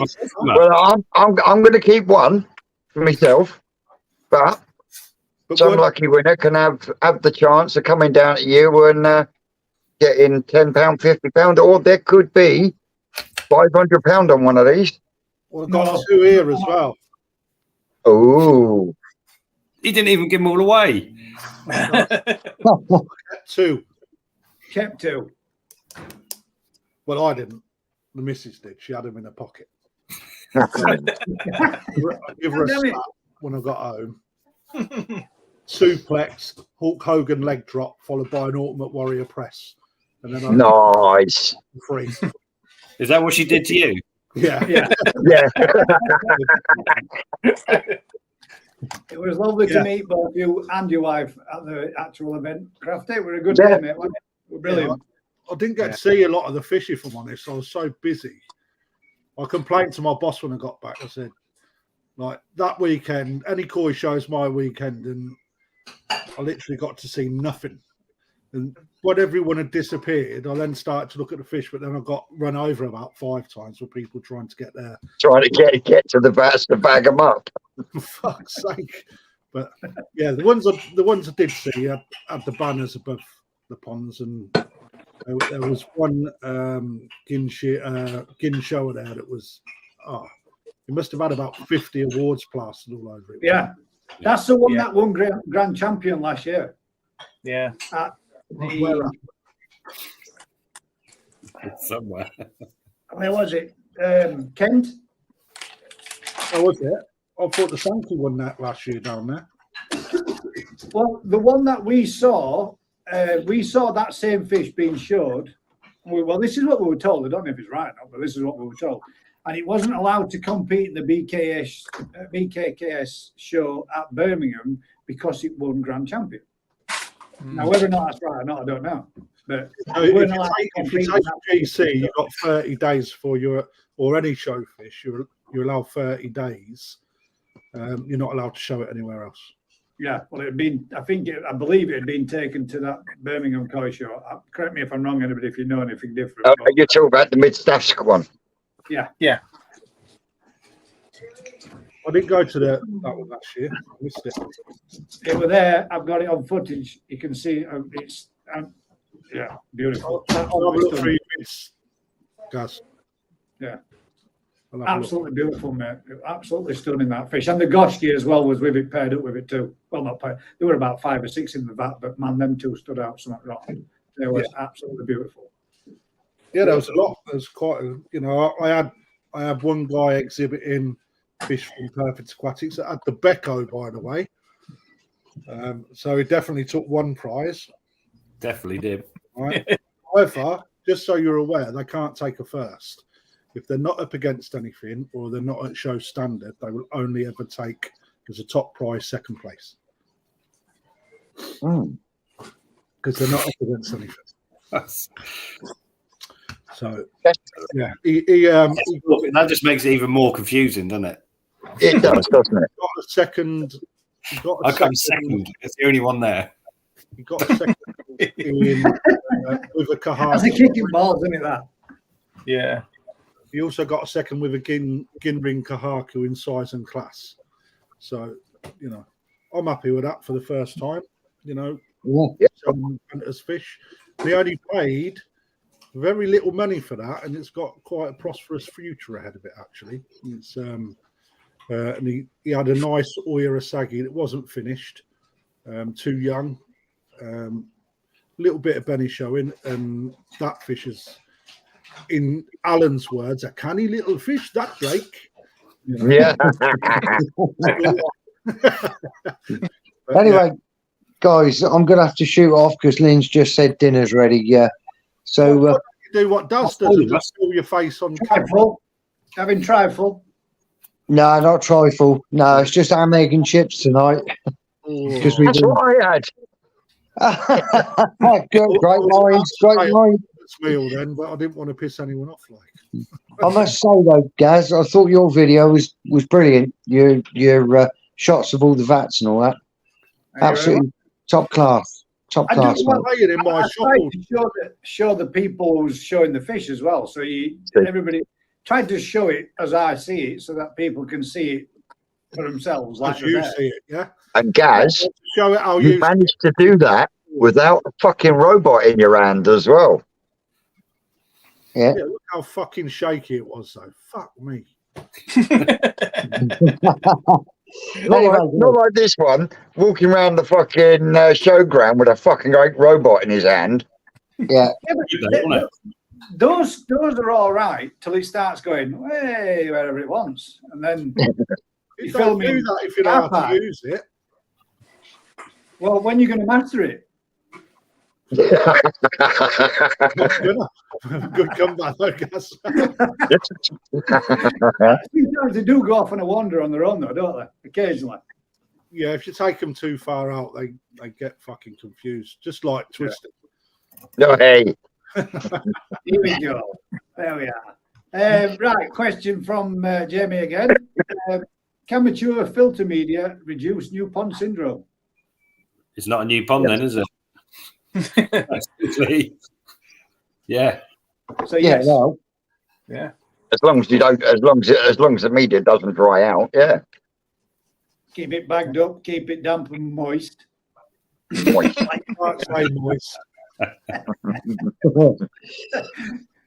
As you Anyway, see, guys. it's moist. Dave. I'll catch you later. Cheers See for you later. joining us, Rocky mate. boy. Mate. Take care. See you later. See you later. Yeah. So yes, would be the answer, mate, to that one. But that's classed as seeding, isn't it? Yeah. Yes. To be honest, it shouldn't be called new pond syndrome, should it? It should be called new filter syndrome. Yeah. Really? Yeah. And if But you, Because that's where the problems start. pond walls and that still need to mature as well. Yeah, you Well, biofilm over the sides of the pond and the bottom. I suppose that makes some impact. yeah, but minor. If you're going to put mature media in, you're off. It's a mature pond, isn't it? Speckos have got their own category now. They always did. Yeah, always have. They're trying to merge it in with another category.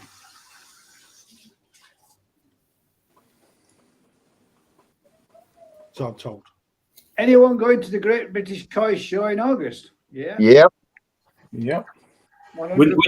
Wouldn't you put the Becco in with at Surrey? Yeah. Just the two coloured non-metallic koi. Bang. Yeah. Let's see a Shiro Becco beat a Shiro at Surrey. It's not going to happen, is it? No. No. Make a lot of sense. It's hard though. You can't please everyone, can you? That's the thing. No. But Are you going to the Great British Koi Show, Ricky? Am I? Yeah. Mate, you tie me up every weekend. I don't know where I'm going. You're a PA now, yeah. So I take that as a yes. You are coming to the Great British Koi Show with us. When is it? August. August, mate. Look at this. I even get work related text in the comments. Cheers, bud. See you tomorrow morning, mate. Well, 141 for you tomorrow. Picking up the phone and ringing and say, hey guys, yeah, we do need you tomorrow morning. Comes onto the live to watch us. And do us a favour, guys. Check out Clyde on Instagram.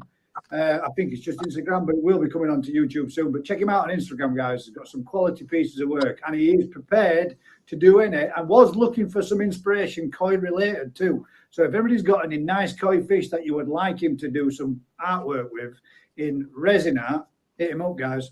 Quality looks absolutely spot. There you go, mate. That give you a shout out. Be a nice evening morning tomorrow now, I'm telling you. Right, let's go on with another question. Thanks for joining us, Ira, George, and everybody else that have just been popping your comments up. Thanks very much, everybody, this evening for joining us. We'll get another question going. I'll see what everybody thinks to this one. Hi, guys. With holidays coming up, and a lot more people, what's the best practice for ensuring all runs well with the pond if you have no one to check on them? My take on that would be, and I'll let everybody else go on that afterwards, fish can go out throughout a heck of a long period, mate, without feeding. Feed them up well before you go, and if you've got nobody to feed them for you while you're away, clean your filters before you leave. Actually, literally before you leave, give them a good clean, and then leave them, mate, with no food throughout the winter, throughout that whole period while you're away. They can do 2 weeks. You've got a very flow pump. Turn the pumps down as well. Because if you turn pumps down, you've got less chance of your filters clogging up and overflowing. Exactly. Yeah. That's your biggest issue, isn't it? Your filters overflowing. There's nothing worse than showing somebody how to feed everything, mate, and what they should do and what you shouldn't do and everything else. And when you come back, these pond pellets floating around on top of your pond, your water's brown and everything looking like they're in a cesspit of doom. Because everybody gets carried away with it and thinks, well, yeah, that's not a right lot of food there that he's giving them. And they give them that little bit more. Before you know it, your water's looking bad and crap. If it were me, that's what I'd go with. Same with my tropicals. If we go away, you can get these food blocks, but they're comfortable for a week, 2 weeks. There's enough food in tank for them to find and grub around. If you've got plants in there, you might have them come back with some damage to them if you've not had enough feed in there, or maybe a feeder. If you've got a digital feeder that can feed them 2 or 3 times throughout the day for you while you're not there, that would be my advice. Not But my in reality- advice. For koi ponds, if you're going away, if you haven't got someone you can trust, don't get your neighbour to feed them. Just if you can get your neighbour to check the power's on, that's fine. But just don't hide all the food. And just say, do not touch. Do not touch. Do not. Just leave them alone. Because without food, they're even if things shut down, they'll survive. But if they're full of food, you're in deep trouble. And you'll never starve them, but you will kill them if they're full of food. And just no food. Hide the food. Just don't let anyone. If you want something to, evidence of that. Remember Koi Diaries last year when he was doing his pond and he moved them all out of the main pond into the temporary pond. He never fed them fish for the whole time that he built that pond. He left them in that temporary accommodation and didn't feed them once. And they didn't get in bad condition because as soon as he put them back in, they all spawned twice. Yeah. They spawned in the temporary pool and then they spawned when they put them back in as well. Some people have all the luck. Don't need food. You think how much they starved in Japan before transit or through the winters or it's not a problem. They not fed for a week or 2 before they come over here, are they? Before they're shipped out. So it's no different, really, is it? But if you're going away for 3 months, 3 months is a bit different. We haven't Lucky you. Where are you going for 3 months in the summer? Well, might be off an Antarctic trip, like cruise. Miss that bit, does.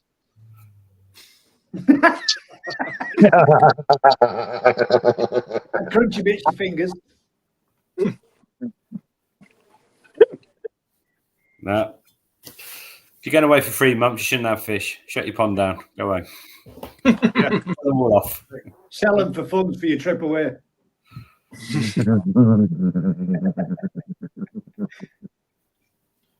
Next question. Go and get a juice. Next question then. Right. Next one is from pictures that I've seen online. Now then, we have to look this one up. From pictures that I've seen online, red Harawaki and Shakura Ogon look pretty much identical. Is this true? And if yes, what effect does the different genetics have? Is one more likely to lose their colour than the other? I overheard people at dealers' events saying that the Harawaki are notorious for losing their colour. Harawaki is normally yellow. A Kikasui would be your Deutz version that's reddy orange. Sakura Ogon's reddy orange normal scaled, and they're much more stable because they've got more Kahaku genetics. So it's a more stable bloodline. Yellow pigment, you can't use color enhancer to boost it. And it becomes orange. And it is super, it is notorious for falling off. So you have lots of metallic, isn't it? They're all metallic. So, but at the end of the day, we went to the koi show, and how many big Harawakis did we see at the koi show? Deutz ones or not? I didn't see one. None. No. There you go. There's your answer. None. Because yellow it looks beautiful when they're young, but to get it hasn't got the stability. So that's why you get Ikasui and Sakura Ogon that comes from the Kajakus, where you've got a red color on a metallic background that you can enhance with color foods. It's more stable, thus you can grow fish bigger, and they still look. So is that the Deutsch side of it that makes them less stable? No, it's a color. So a Kikasui is the color. Yeah, a Kikasui is like a cinnabar that they call it. It's like a reddy orange color on the Deutsch metallic fish, whereas a Harawaki is a yellow to orange color, and yet you can't. The yellow is unstable, and you can't enhance it with color foods. So what you're saying, when I've been saying for like weeks and weeks and weeks, I love a lemon Harawaki. Yeah, you can get Well, It's not gonna stay 11. you get them, and they look lovely, and generally look lovely up until 3 years old, and they look beautiful. But very rarely do you see a good big one. Yeah, I mean, I've got a platinum lemon arawaki from Yoshigoi, and it's looked lovely till this summer, and the yellow is just shrinking. just like that. Yeah. It was a shrinking, boop, gone. Here we go. Go on, as you were saying, it was just shrinking. It's turned into a Puricina now. Has it really? Yeah, pretty much. Yeah. Oh, damn. But Daz, not being funny, no disrespect to the Polish koi, but you ain't had no luck now, have you? One got snaffled by a fox, the other one died in spawning, and the other one has become. What's your favourite fish, Daz? Yeah, a white fish. A white Great. fish, yeah. Well, look at the lemon harawaki I had from the fry. Exactly, that's what. That was absolutely fucking stunning. I'm looking at it now, and it's orange. Yeah. And that was a beautiful lemon yellow colour. Yeah, but it's still stunning, though. It's still a beautiful. Oh, it's still a lovely fish. It's a big fish as well. It's almost 50 centimetres, and she only just turned 2. But right at the start, it was a beautiful lemon yellow. But And then UV colour enhancing. I feed a mix of growth and colour. But you got that from a dodgy farm where it's probably not purebred, Vince? Yeah. It's probably got Hey, there. hey, I tell you what, there's nothing wrong with the farm that I go to for my fucking koi. That's for fucking sure. I can tell you. I'll tell But you, that what, fish- a lot of that the fish- F-bombs thrown in on that sentence. Yeah, well, let's do it, Crafty, just because just for shits and giggles, as though we can. Well, I mean, Vince the Twisted won the GKG at no count accepts any liability. There you go. just in case there's any kids out there that didn't want to learn a new word of the week, the new word of the week is Benigoy. moist. Moist Benigoy. I had that a couple of times at the show. Someone came up to me and go, really love what you're doing on your videos, and I'm looking down and they've got a pushchair and kids, and I'm thinking, you're not watching that in front of your kids, are you, please? And a couple of them gone, no. But I did have a couple say, well, they hear worse from us, so it don't really make no difference. Apparently there, Mr. Lawson says, congratulations, Gaz and Daz, for the highest number of people that we've ever had watching. What did it get up to? Can somebody tell me? I don't know what that actually went to. I didn't. Yeah, missed it. What were we on? Happy dance. Happy dance. Where did that go? Disappeared now. I hate it when it does that. You click and it ends up straight to the top. I've lost you, Mick. Lost it. There you go. Thank you very much. 21. Cat's out of the bag, apparently. Daz, can you stop eating egg custard because Caroline wants one?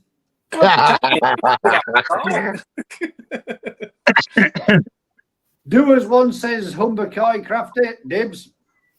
Oh, there you go. He's just dibbed. Right. In fact, right, because we've got one more question from, and then we've got a few more to go through as well. We've got one more question from Jamie. I think Jamie saves up every question he can think of throughout the week. Cheers, mate, because you're a star. What's the best way to keep a healthy bacteria alive when moving from one property? I think we've already covered that one for you, mate. Yeah. Keep it moist. Keep it damp, yeah. Piss in it. Oh, for fuck's sake. It doesn't need feeding, Crafty. It just needs to stay alive. It's feeding ammonia. How did it win? Kashi Koi's put, how did it win best non-go Sanke? Because it was a gin, and it's not classed as a pure go Sanke. Ah, right. Oh. I know that because I asked the same question to Mr. Tate. What's this, the Becco again? No, not the No, the show. Kinshasa. Oh, right. Yeah. Yeah, Come it to was get a funny pitch as well, mate. It really was. Mm-hmm. There was some big koi, wasn't there? There was some big koi there this time. How big were chips? That got to be a metre plus. 97. Ooh. Not even a So close. Not even a metre, but god damn, it looked big in there, didn't it? Yeah, the one that took Jumbo Champion was 97, I believe. Wow. That's still a lump of a fish. Yeah. Yeah. Huh? And yeah, Chip had a very good Little bit. competition, actually.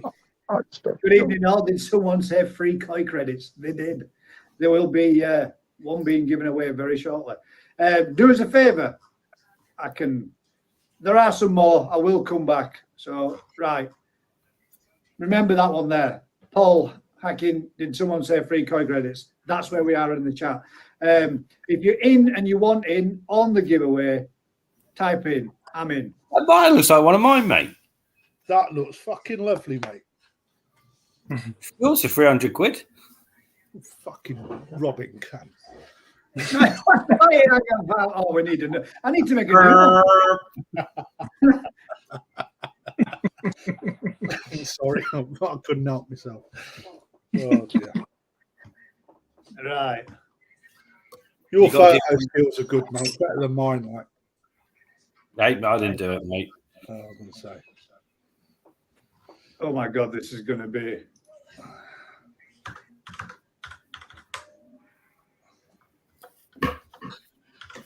I'm going to give you guys a topic to talk about while I go through all this. And this question is from Vicky from Bubble and Fins. Hi, my question for the panel this week is, in your personal opinions, when should a koi reach its prime? Is it at the age of the fish, the size of the fish, when the koi's pattern has reached its desired look, or is it all relative? Hey! I would say patterns reach its peak. When should it reach its peak? Well, this is the thing, isn't it? At different times, don't they? Yeah, they can keep developing for about 10 years, especially things like Showa. You know, I think it all depends, doesn't it, on what variety you're looking at. Yeah. But then even then, different fish do different things at different times, even in the same variety. So when let's use the koi show for example, you can win baby champion in size 1, but you're up against size 2. But in order to get a baby champion at that level, it's got to be spectacular, and it generally would have already been at its prime at that age. Yeah, most shower will take years to develop. So look at the Sankey that won in the Japanese koi show. That didn't even have any sumi development until it was 4. So, you know, different fish do different things, and it all depends what you're looking for in a fish. Like, you know, taking you back to what you were saying earlier, you know, what would you do? Some people would like to get small and watch them grow on to develop. Other people in the show scene look for certain size ranges to stand the best chance of winning the best prize. So they've got to look at finished koi at different times.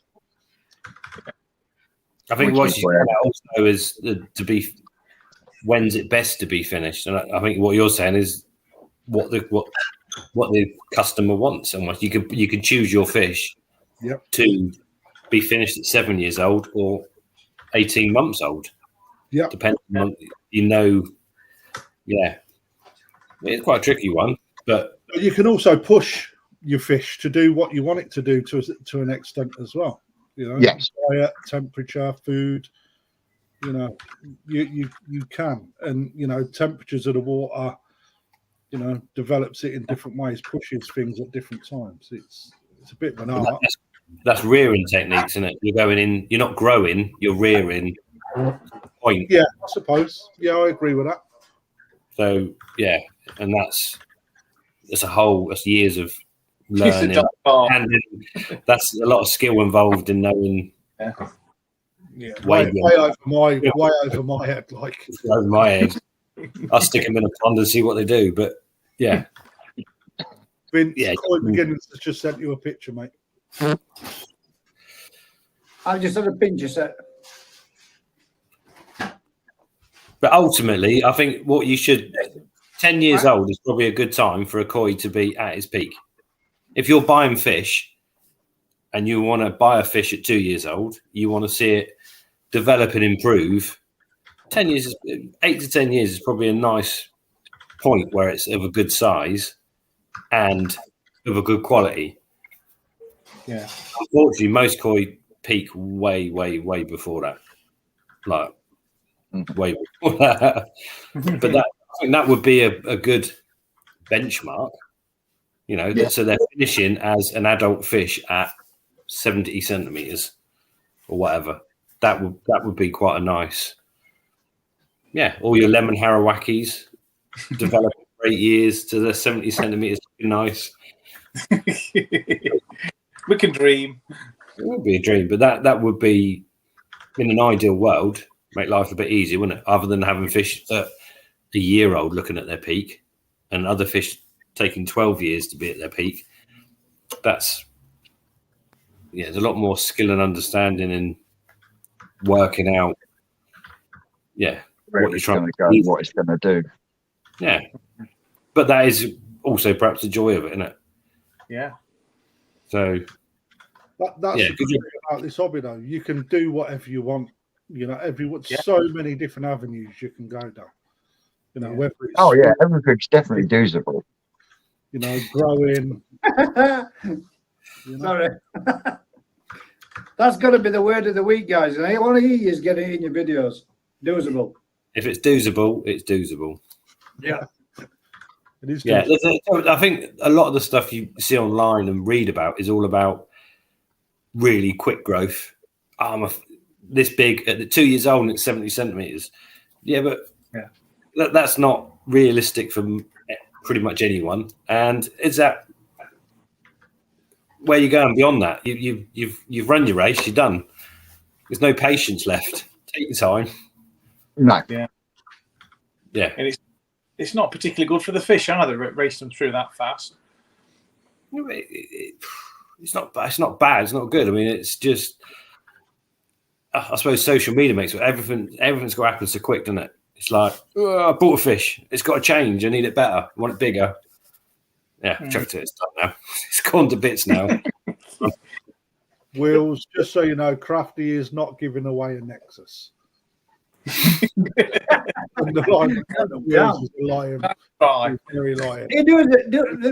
a heck of a lot of this. There's 107 people, and there's going to be a hell of a lot of people in here. Do us a favor, all those that stuck am in, click a subscribe as well. Give us a thumbs up too. Give a little bit something back because there's a potential for one of you guys here right now to win 500 quid. That's a pretty good, damn big giveaway. What are we doing with Crafties too? Well, what we're going to do? Draw free then.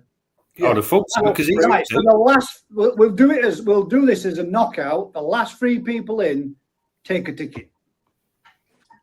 Yep. Yeah, we'll go with that. That sounds good to me. Wow. Where we are now, God For damn. me, that was the best fish in the show at the weekend. I don't think I even saw that. Yeah, that's nice. I didn't even see that. Did you? No. Yeah, it won multiple awards. Yeah, that's the one that got the. Yeah, that's the one. That's the one that we were talking about earlier on. That's the one that was in with the. The Goshki. Originally, Shirley Aquatics, I think. Yeah. Yeah, from Shirley. It's a Heroi from Shirley Aquatics, 62 centimetre. Yeah. Absolute stunner. Yeah, beautiful. It was a beautiful fish. That is the fish, Mike. It is. That's beautiful, isn't it?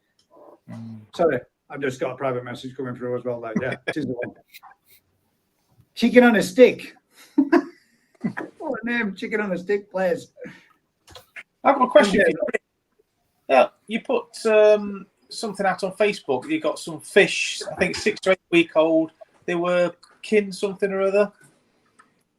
It come out today on Facebook. You're looking vacant. Did you not put it out? Who, me or Rick? Ricky. Oh, I was going to say I haven't. Oh, the Kawari guys. Yeah, that's it. Kawari. Yeah. What did you use? Because they look exactly the same as the fry that I'm rearing this year. Vince was there when I did it. It was a little Oya. I don't know if it was male or female, a little 2-year-old.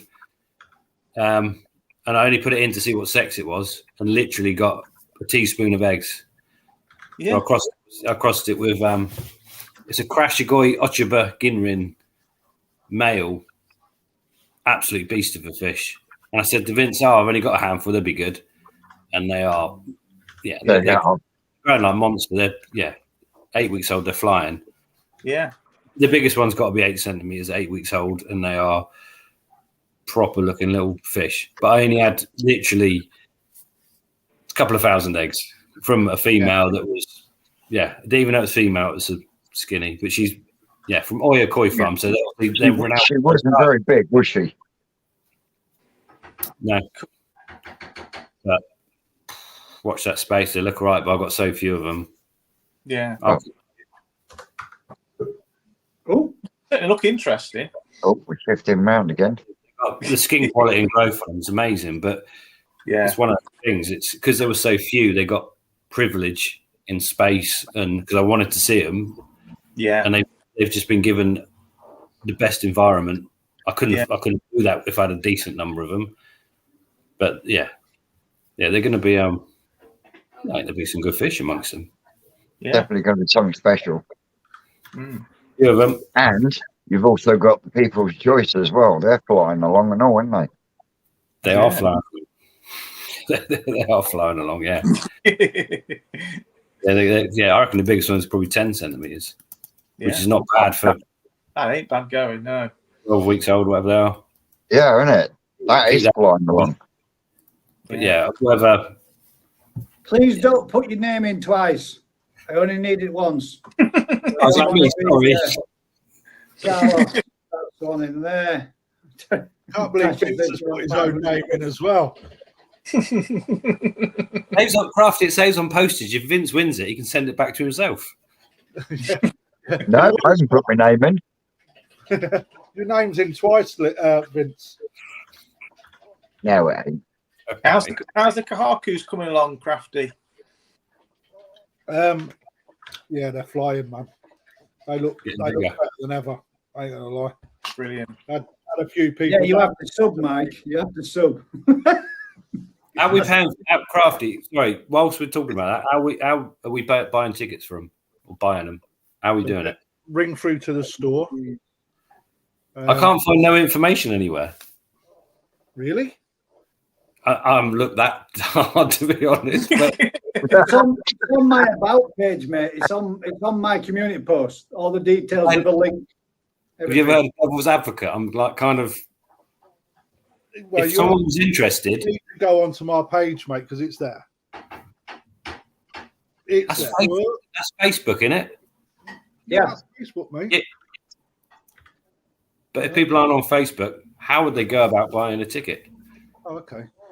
They can turn up on the day and pay. However, you run the risk of being disappointed because once the allotment of fish is gone, they've gone.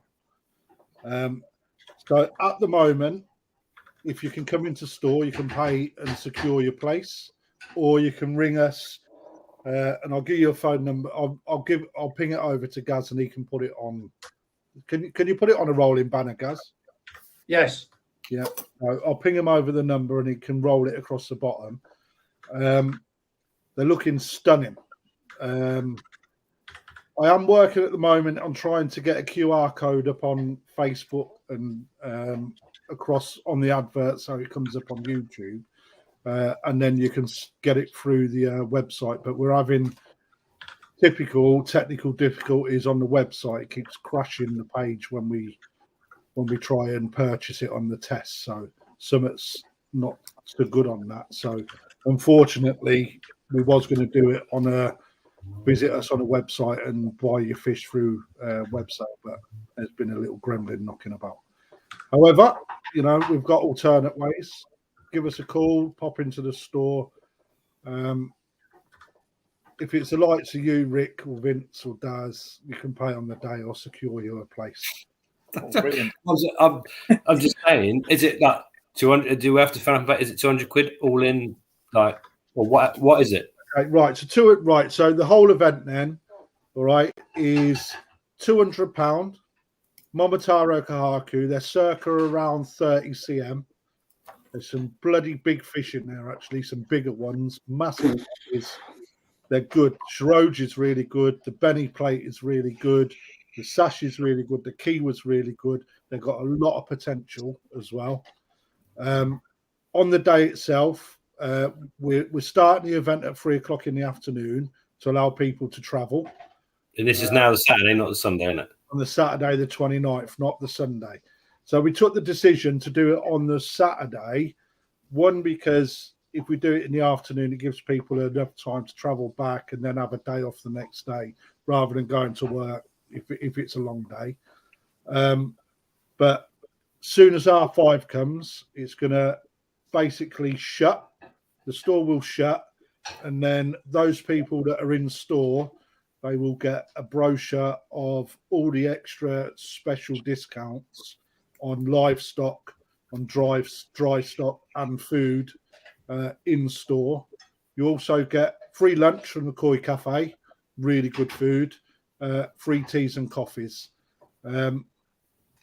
Potentially doing a live auction there as well, a raffle, and we've got quite a few of you lot coming down. Lee Hadfield's coming down as well. Alan Tate can't make it because he's judging the Scottish show, but he's coming down this Sunday, and he's going to go through a little promo video with me, do a bit of grading and show us what's good, what's bad and that. And then I'll share that video with Gaz when it comes up, but it'll also pop up on Facebook and YouTube as well. So I promise you guys, you will not get, and I'm not just selling this, I'm making no money on these fish, right? I've kept it at the bottom level that I can keep it once we take in operational costs. I am making absolutely zero money on this. And the reason for that is simply because I want people to come down the store, have an event, have a bit of a laugh and a joke, get some deals in store. I couldn't make the show, i.e. the National, so this is my way of bringing you guys to me rather than me going to the National. And we'll have a bit of fun. Prizes are going to be biggest growth for, I haven't released everything, but biggest growth cold pond, i.e. unheated. Biggest growth on a heated pond. Best quality, that'll be judged by Alan as well. So he gets his tuppence worth. And everybody will be asked to put their name to a YouTuber as part of a team. And then what I'll do, soon as we get all of the entries back on the follow-up event, where you'll get precedence into the next grow out event, I'll work out what the average grow is for each team, and then such and such YouTubers can then have a bit of a bragging right. But please understand that I did make a spelling error in there, so I am actually proud to present rather than proud. I've changed it about 100 times, and it must have changed itself to pound, and I've changed it to proud and not done all of it. But no. There's all the information that he's talking about. This is the event that he's talking about. There's your contact telephone number for Perfect Aquatics directly on 014 62 850 822. Okay, so Now those people on Facebook, get on Facebook, like and follow the page, right? And you'll be able to see that on there. There will be little updates about the event as we go through. The more I clear with the boss what we can and can't do, the more that will pop up. So you're not just getting 200 quid's worth of, you know, what potentially is a £500-600 fish if I was to put them on full sale. You're getting access to the shop with discounts that nobody can get.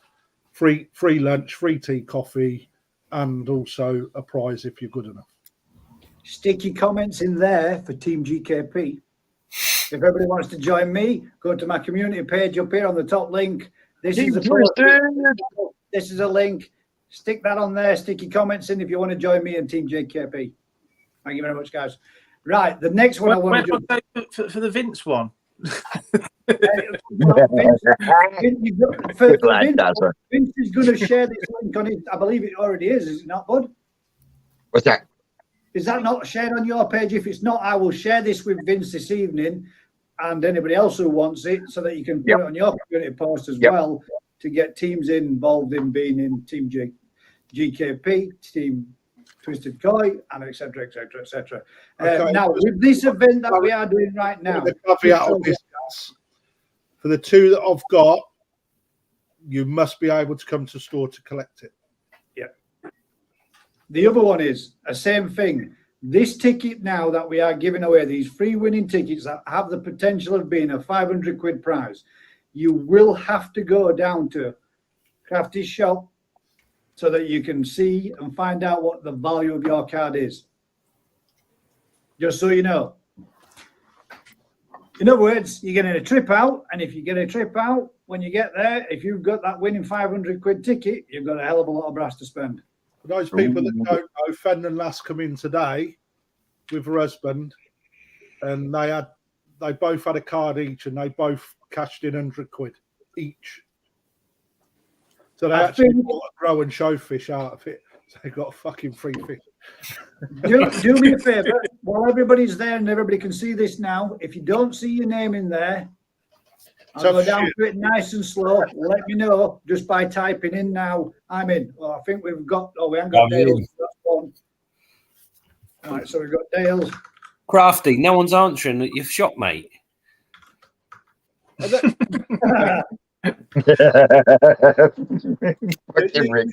can alternatively, you can drop me a message in the Facebook Messenger with your contact details, and I'll call you.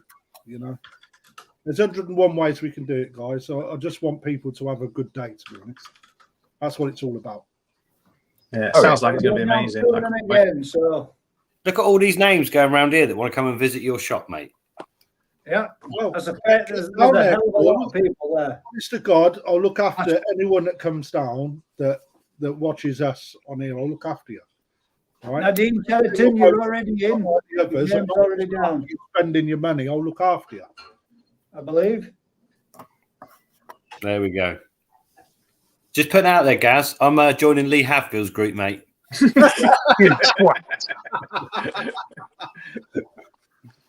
Go on then. I'll put it out. Hatfield heard that. Ricky's joining your team. Oh, fucking that's I don't know. You're already in there. Look, if you see your name's already there. So if you've already put your name in, hopefully, fingers crossed, I should have got it. If you can all just have a quick check through, we'll go down through them nice and slow again, and then we'll get this underway. It's not my fault. You left your magazine here, is it? That's not the magazine I left, Vince. Yeah. Why are the pages stuck together? About koi, isn't it? Koi, Volume 2. Is that the one that gives you green hands? Yeah. Yes, it is. Right.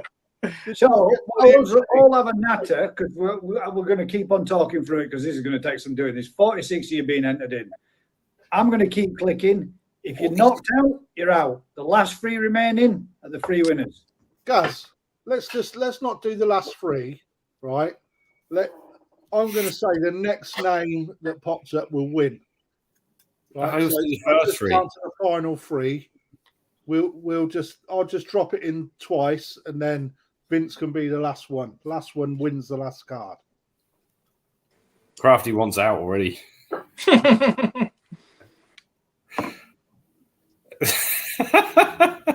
I mean, that absolutely. Tell you what, let's do 3.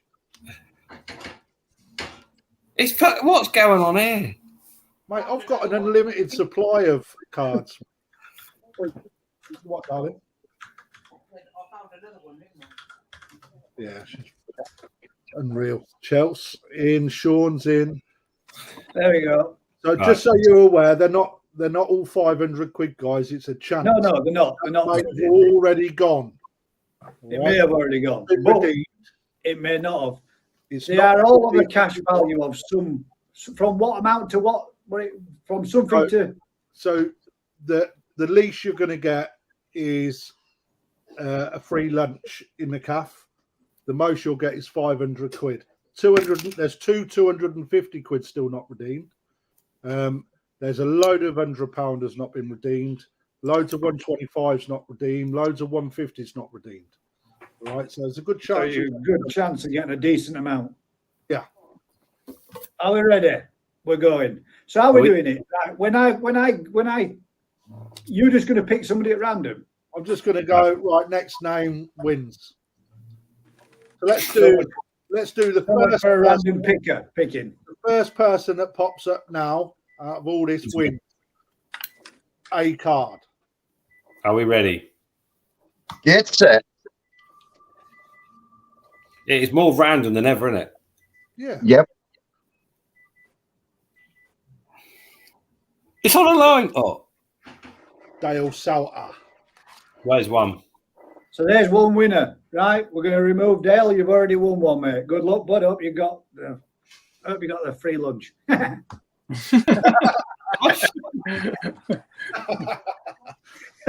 I'm just hoping mine's a 500. So when you come in the shop, you've got to bring a form of ID as proof of who you are, please. There's a YouTube channel count. We got robbed this week.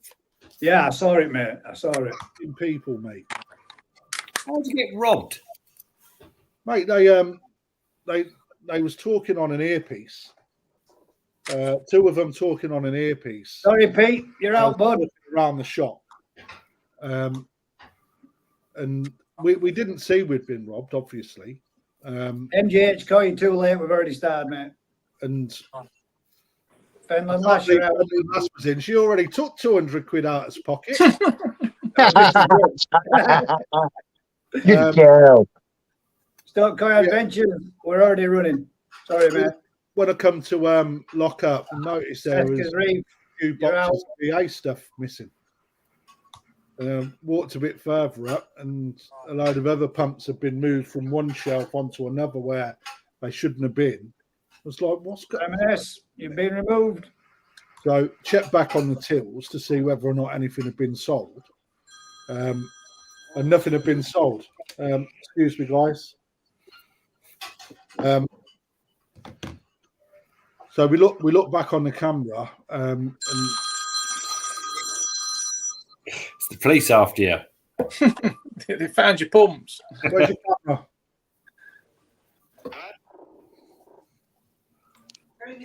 Just so you know, Lee, Rick, sorry, Jamie. Boris Coy said he's on your team for the growing show. Yeah, he's got a good grow on tank.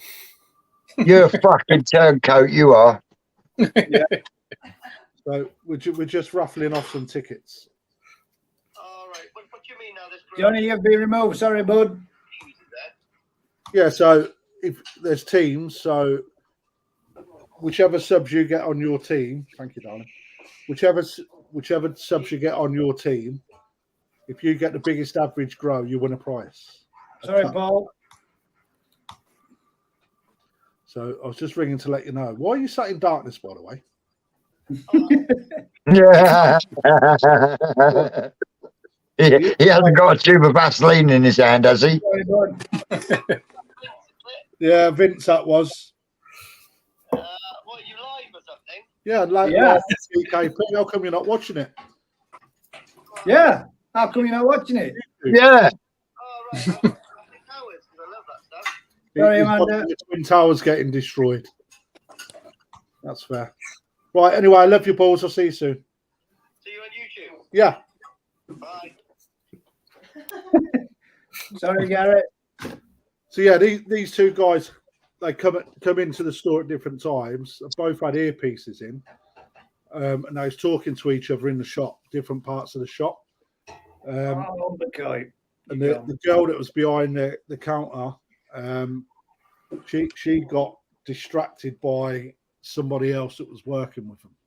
So when she was pulled away from the counter, they literally picked up. I think we lost two 130 EA pumps, air pumps, a Vary pump 30,000, and a load of other high end pumps from different manufacturers as well. And them fucking air pumps, they're not light either. Yeah, they ran out of the shop. It took us ages to find to find who it was on because we got so many cameras and trying to find out at what point the stock had gone missing, and then going back and back and back. But we've put the mugshots on Facebook, so you know it's been reported to the old Bill. We'll never see it again, I doubt. No. But we're watching all the social media social sites, see if anything comes up cheap. We got the registration and everything, so you know. Yeah, It's a fucking animals about, isn't there? You got the registration. Surely the old Bill can see where they live. Yeah, well, you know, the thing is, you don't know whether or not it's a false plate on the same car. They do shit like that as well, don't they? yeah. Yeah. Next name. Right, so the next one that's drawn now is going to be another winner. So good luck. Frankie Coy. I'm betting on Frankie Coy. £10 on Frankie Coy. Here we go. There we go, Nicola. You have won one of those tickets. Just hang on, Congratulations. let me take a picture, dude. Thank you, Cool. mate. Nicola, congratulations. Was that Coy Widow? It is the Coy Widow. Well done. Not widow anymore. Widow. Shop. Right, so the next one now is going to be last one in. Franklin Oh. Second place for you, Rick. So the last one now is going to be Vince's ticket, which is going to be the last one in. Fix. Sorry, Liam. Last one remaining now is going to win this. No, I got one more. Oh, you got one more? Well, you pick one whenever you're ready then, and then the last one will be Vince's. Mr. Lawson, sorry, bud.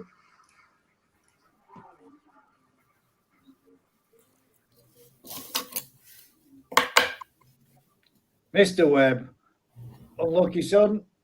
Oh, I thought I was going to whiz past it.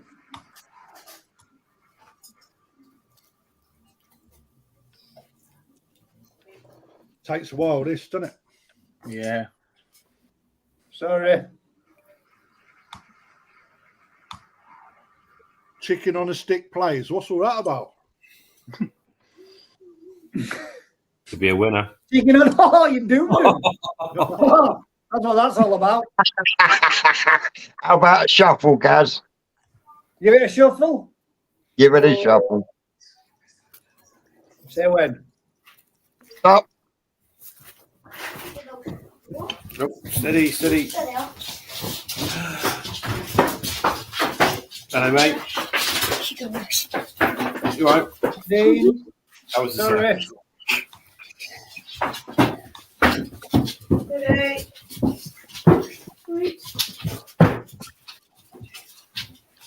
Didn't spin the wheel, mate. I saw from the window. Did you? Sorry, Joel. What pair of knickers, look. Let's have a look. Nice. Is that for the next card, is it? They're nice.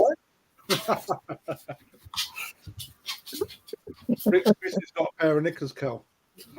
Rick's missus has got a pair of knickers. Cassie, sorry, bud. Sparks and sparks.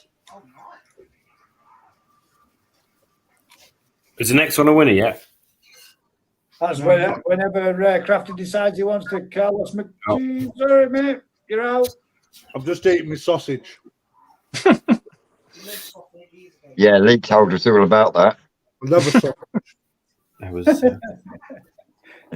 Sorry, Paul.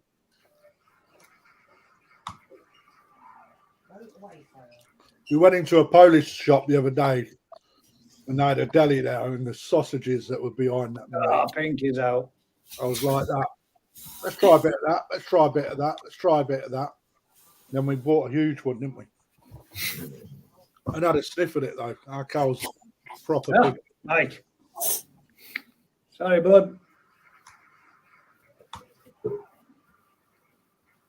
Doing.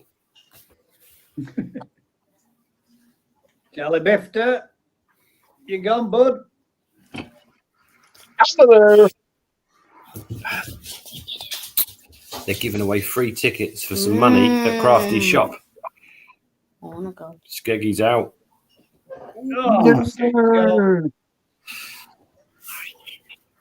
I'm not in it, mate. No, I'm not in it.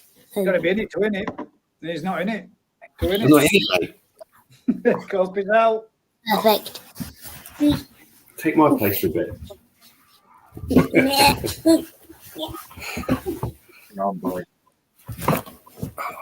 Don't let us out. You see? Who do you want to win out of this lot?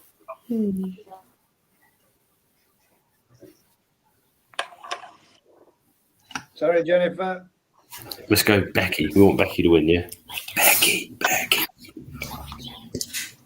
You want Leo? All right. Ezra's gone for Leo to win. Oh, unlucky Sharpie. I like his channel. Good channel, that. Sorry, bud. Where's Right, Leo? we're down to the last 6. Where? Is this last one wins? No, Crafty's still got one more to pick. But what's news? Come on.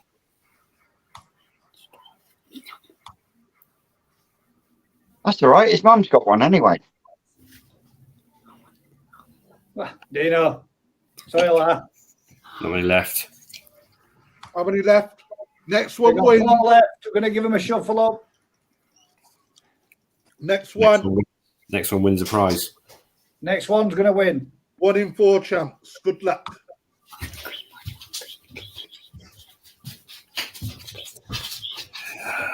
Green's one. There we go. Green's a winner. I'll let you get a picture of that, mate, before I remove it. Yeah, off guy, dude. Thank you. Right. Who's the best? The last one now, the last one remaining is going to be Vince's ticket. Good luck again. You want Will's coin to win. Can't believe Will's still in it as well. Oh, hold on, Chris. Becky's got this. Becky's got this. Oh, Mm-hmm. maybe not. Thought you won. Good luck. You want Will? Oh, Will's won it. no, well done. Who's won it? Last one standing. How about that, laugh? There you go. Becky, you are won. a winner. Hold on, Becky. Told you she'd win. Oh, you are Vince's winner. There you go. So if you could do me a favour or do Vince a favour, drop him a message either, send me an email, send Vince an email, or contact him via whatever means you She's go. part of the Yamerton Educate Ground Show group, so she can just send me a separate message. There you go. Or meet us at the Grow and Show. And then you can take Yeah. it Twisty. Yep. Congratulations to all those who won, and good luck with your little ticket. I hope you get a good prize. Yep. You never know. It could have 500 quid on it. Don't forget, if anybody wants to be in the Team GKP, drop a comment in here on my community tab. Or when you're ringing through to pay for the ticket, just tell us what team you're on. If it's GKP, tell us there. We'll mark it up for you. And for all those that want to know, just in case, there is the contact telephone number, which is 01462 850 822. Or go across the Perfect Aquatics Facebook page, follow it, and like the post. If you can't find the page, if you check out that same link there is a link that takes you directly straight to it.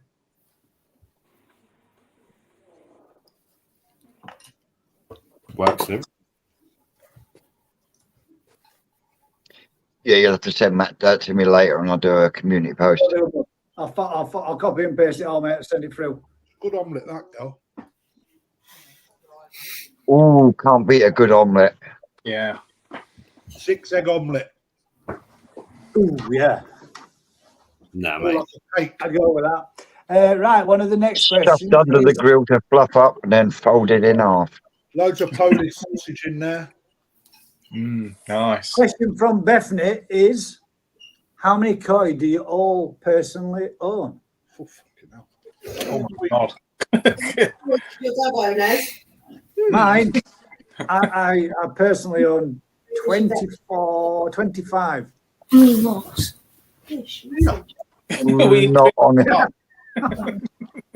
honestly sure, and I don't think Daz is either. Clue, I'd say 3,000, somewhere around about that at the moment. Well, I know I've definitely got at least another 1,000 still in the IBC tank.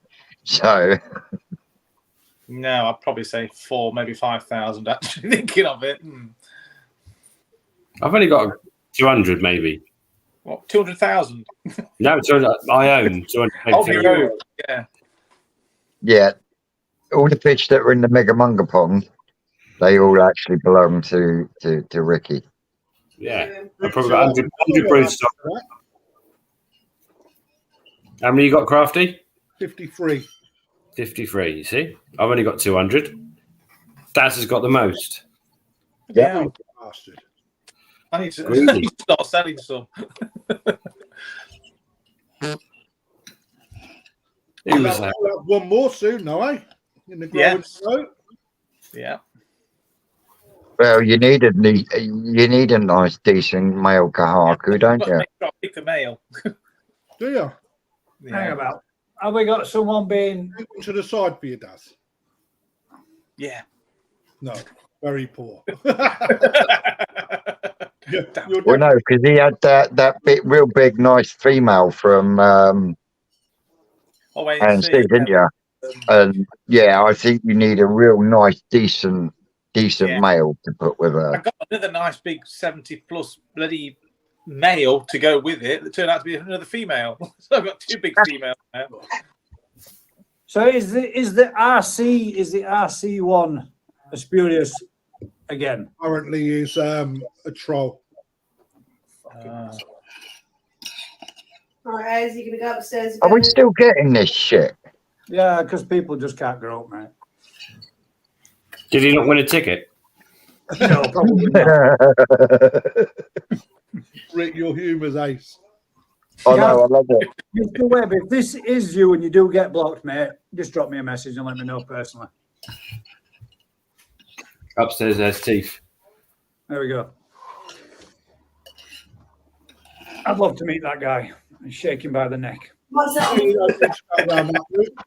You don't need to go down that route. Have we not just done a good thing, giving some free stuff out? Yeah, I know. Exactly.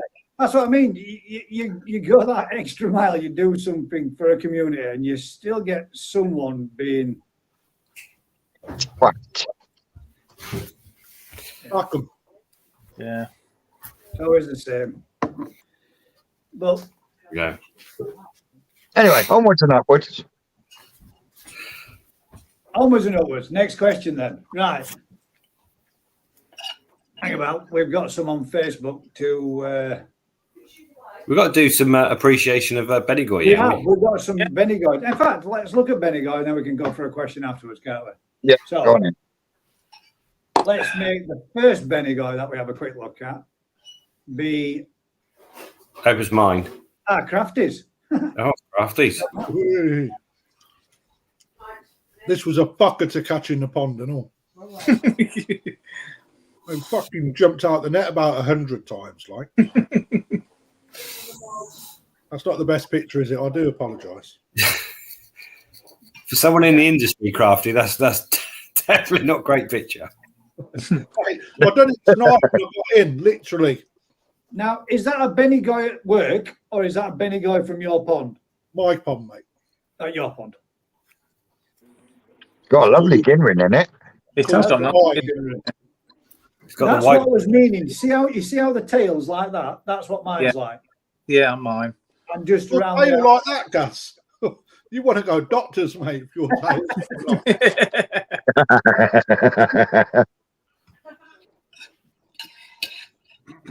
No, but I know what you mean. That tiny little bit of white, Call it edging. in flowers. It's a good fish, though, isn't it? Yeah. What I said it was? And then we can bring up all these, which are, this is dozens. If we can make this bigger. You had to screenshot it off something else. Yeah, that's how you koi control app, isn't it? It is, yeah. Yeah. So that's Daz's one, which we can also see. I don't know if this is going to work now if I go to next. Yeah, there we go. This is the fish actually swimming because Daz couldn't catch it or didn't have time to catch it. I had to film it tonight. Bloody thing kept swimming away from me. No. Is that your Dainichi one, is it? No, this is one I bred. All right. Yeah, it is. That's got a real deep benny to it, hasn't it? It has. Got Ginrin as well. Lovely Ginrin pattern into it as well. It looks a bit like Crafties. I'm getting a See theme that? here. That picture on your quick control app doesn't do it any justice when you look at the video. No. It's way too far away. I thought I'd got photos of it on my phone, but I must have deleted them off. So we've got the next one is Chris Taylor's, but Chris Taylor also sent us a couple of pictures in of both his ponds, one at day and one at night. So I'll let you have a look at that one first. And the Benny guy is in there. Where? Exactly. Up the back. I don't know. The orange one. It's here in the nighttime shot. You can see it just come in. There we go. It's got some nice. That Kitsuri's fucking nice. Bit of body on it, didn't it? Yeah. So he has actually got the fish balled up for us as well for to have a look at, and this is Not the Benny guy. Go back to the Kitsuri. No, Benny guy night, Vince, and this is choice of this night is Leo's. And as I've said before, this is not about what you want to see. This is about what the public want to show. I know. That is his said Benny guy. Quite like it. That's a nice deep Benny and all. Yeah. But again, look, it's got that nice little bit of white around the outside of the pecs and the tail. It should have that anyway. It should have that. Yeah. Sweet. I picked a good one then. Maybe not as good as that. So that's his. It's a big old head and mouth on that fish. He's got a good size head, hasn't it? It has. The next one is Mr. Tropical Kois. And I think one of these is a video as well. That was well nice, girl. Yeah, well nice. They are fast growers, though. I mean, that one of mine, it's over 30 cm, and that was one of last year's fry. Is that Ginrin again? It is, yeah. He's inching his way along like a caterpillar. It's trying to measure itself up, look. It's riding the wave, mate. It's got a lovely body on it. Are they all small ones? Because no one had one before. Yeah. It's like a modern craze that's like, well, no one's got a big one. I mean, that's a nice example of one as well, I think. It is. Yeah, that is pretty. That is. It's the best That's one the yet. one that's the one that you was going to have, wasn't it, Gaz? That's the one I had in my pond, but that was one that was picked for mine. But that's the one I should have switched out for mine. Here's the one I should have had. There's a still picture of it again there. Yeah, that's pretty. That is. To be honest, they're all pretty nice. Mm. They seem pretty consistent. Yeah, there's no much. They all seem consistent with that white around the edge of the finish as well.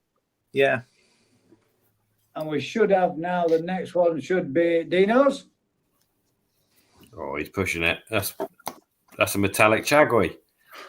I'm going to say the head around the eyes, that's totally different. It did come with question, not statement. It has. You see the metallic in the pecs as well. And I do think we've also got. I would say that's more Ginrin Orange. Yeah, I would say. That's a metallic chagoi. Yeah. Yeah. Metallic chag, yeah. Identify this one then. That's really pushing it.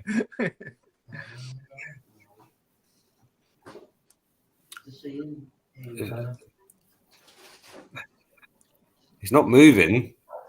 was Yeah. more That's an just like a Syringy.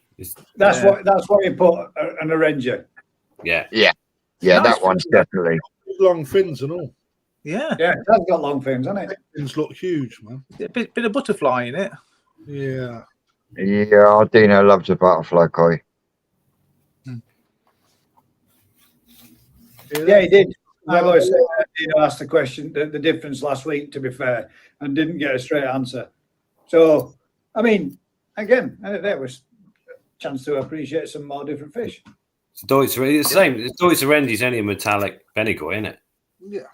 Yeah. It's not overcomplicated. It's what it is. Yeah. Mind you, I sent you another one, Gas, because Rick had a bit of a dig at me, so you can have a look. Mate. Well, I'll show my one. Oh no, it's a bit of scratch off the screen. Look at my see me. That's perfect, Gaz. A little bit of. I missed that one. Can I have a look at? I've missed that one, mate. Is this yours, Gaz? This? Yeah, this is mine. What's that black on its head? That's your imagination, that mate. He's getting an engineer out to alter that. You only think you're seeing a black spot on its head. This is he's not, hoping it will get bigger and be a black tancho. this is not the Bendigo you're looking for. Yes. Very good You body. think about the fins. I know you like the white tips, but look at the fins on that in the bowl. It looks wrong. Do you get what it looks like? It's got small little stumpy fins and raggedy edges because of the way the white affects it. I'm not being mean. I'm Don't hold back, Ricky. I personally picked that because I thought it looked nice for that reason. But that's again, it's something that I like different. But yeah, I can see what you mean because it's it looks almost looks like the fins are damaged because it's translucent beyond it, isn't it? Yeah, that's what I'm getting at. I'm not having a dig. That's all right, mate. Profile to Don't that take it fish. personal. Profile on that body is really good. Yeah. Apart from that bit. Benny quality's good. Don't worry about the shimmy, man. The shimmy's a shimmy. It is what it is, isn't it? What shimmy? Is the shimmy directly on the head or is it on a scale? It's on the On head. the head. Well, you fucked then. It's never going. Yeah, grow it fast enough, it'll be all right. It'll definitely go. It'll be fine. And that's all the ones that we got sent in apart from this next one, which Crafty sent through again. So let's bring that back up and see what we can. I said it twice. Just to be sure. Look how dirty it is, man. No, they're not flakes, them, are they? It just needs a good wash. It'll be Yeah. fine.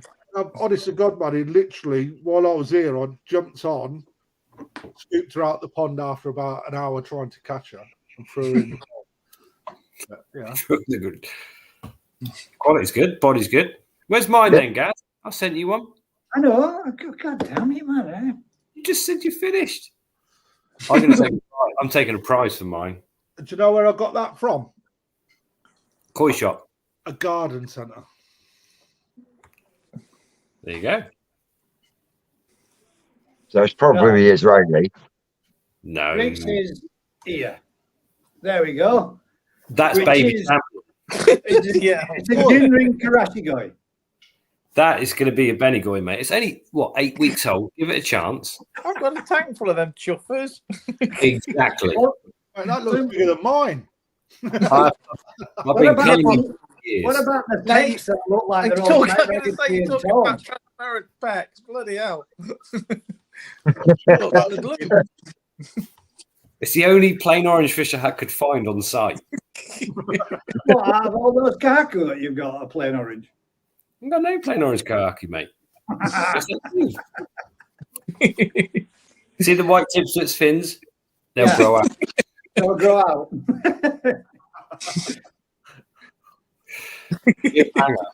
So there you go. That's the Bendigo selection done.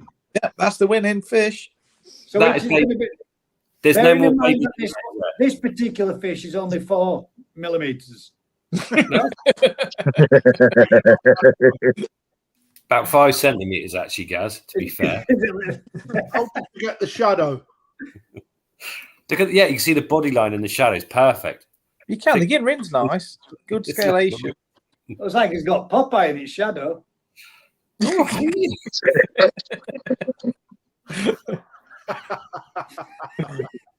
It'll be bigger than yours next week. It probably will be, mate. Yeah, probably will. By that time, it'll be 15 years old. So we didn't have too many tonight, but I personally, for me, I reckon that's the nicest one. I would. Oh no, we've got one more actually. We have one more. My bad. And seeing as though this young man was the guy that picked the actual fish, we've got a little video for him. So he's smashed. We've got this little one, right? Hi Gaz, Daz, and all the other people who are watching this. Thank you so much for selecting the fish that I picked, which is the Bendigo.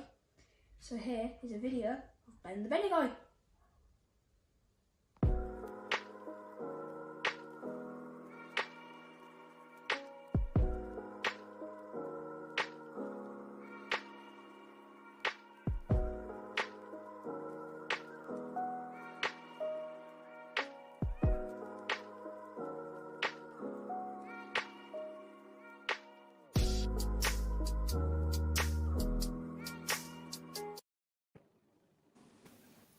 That is That true. one, that one is a nice fish, isn't it? I do believe. Yes.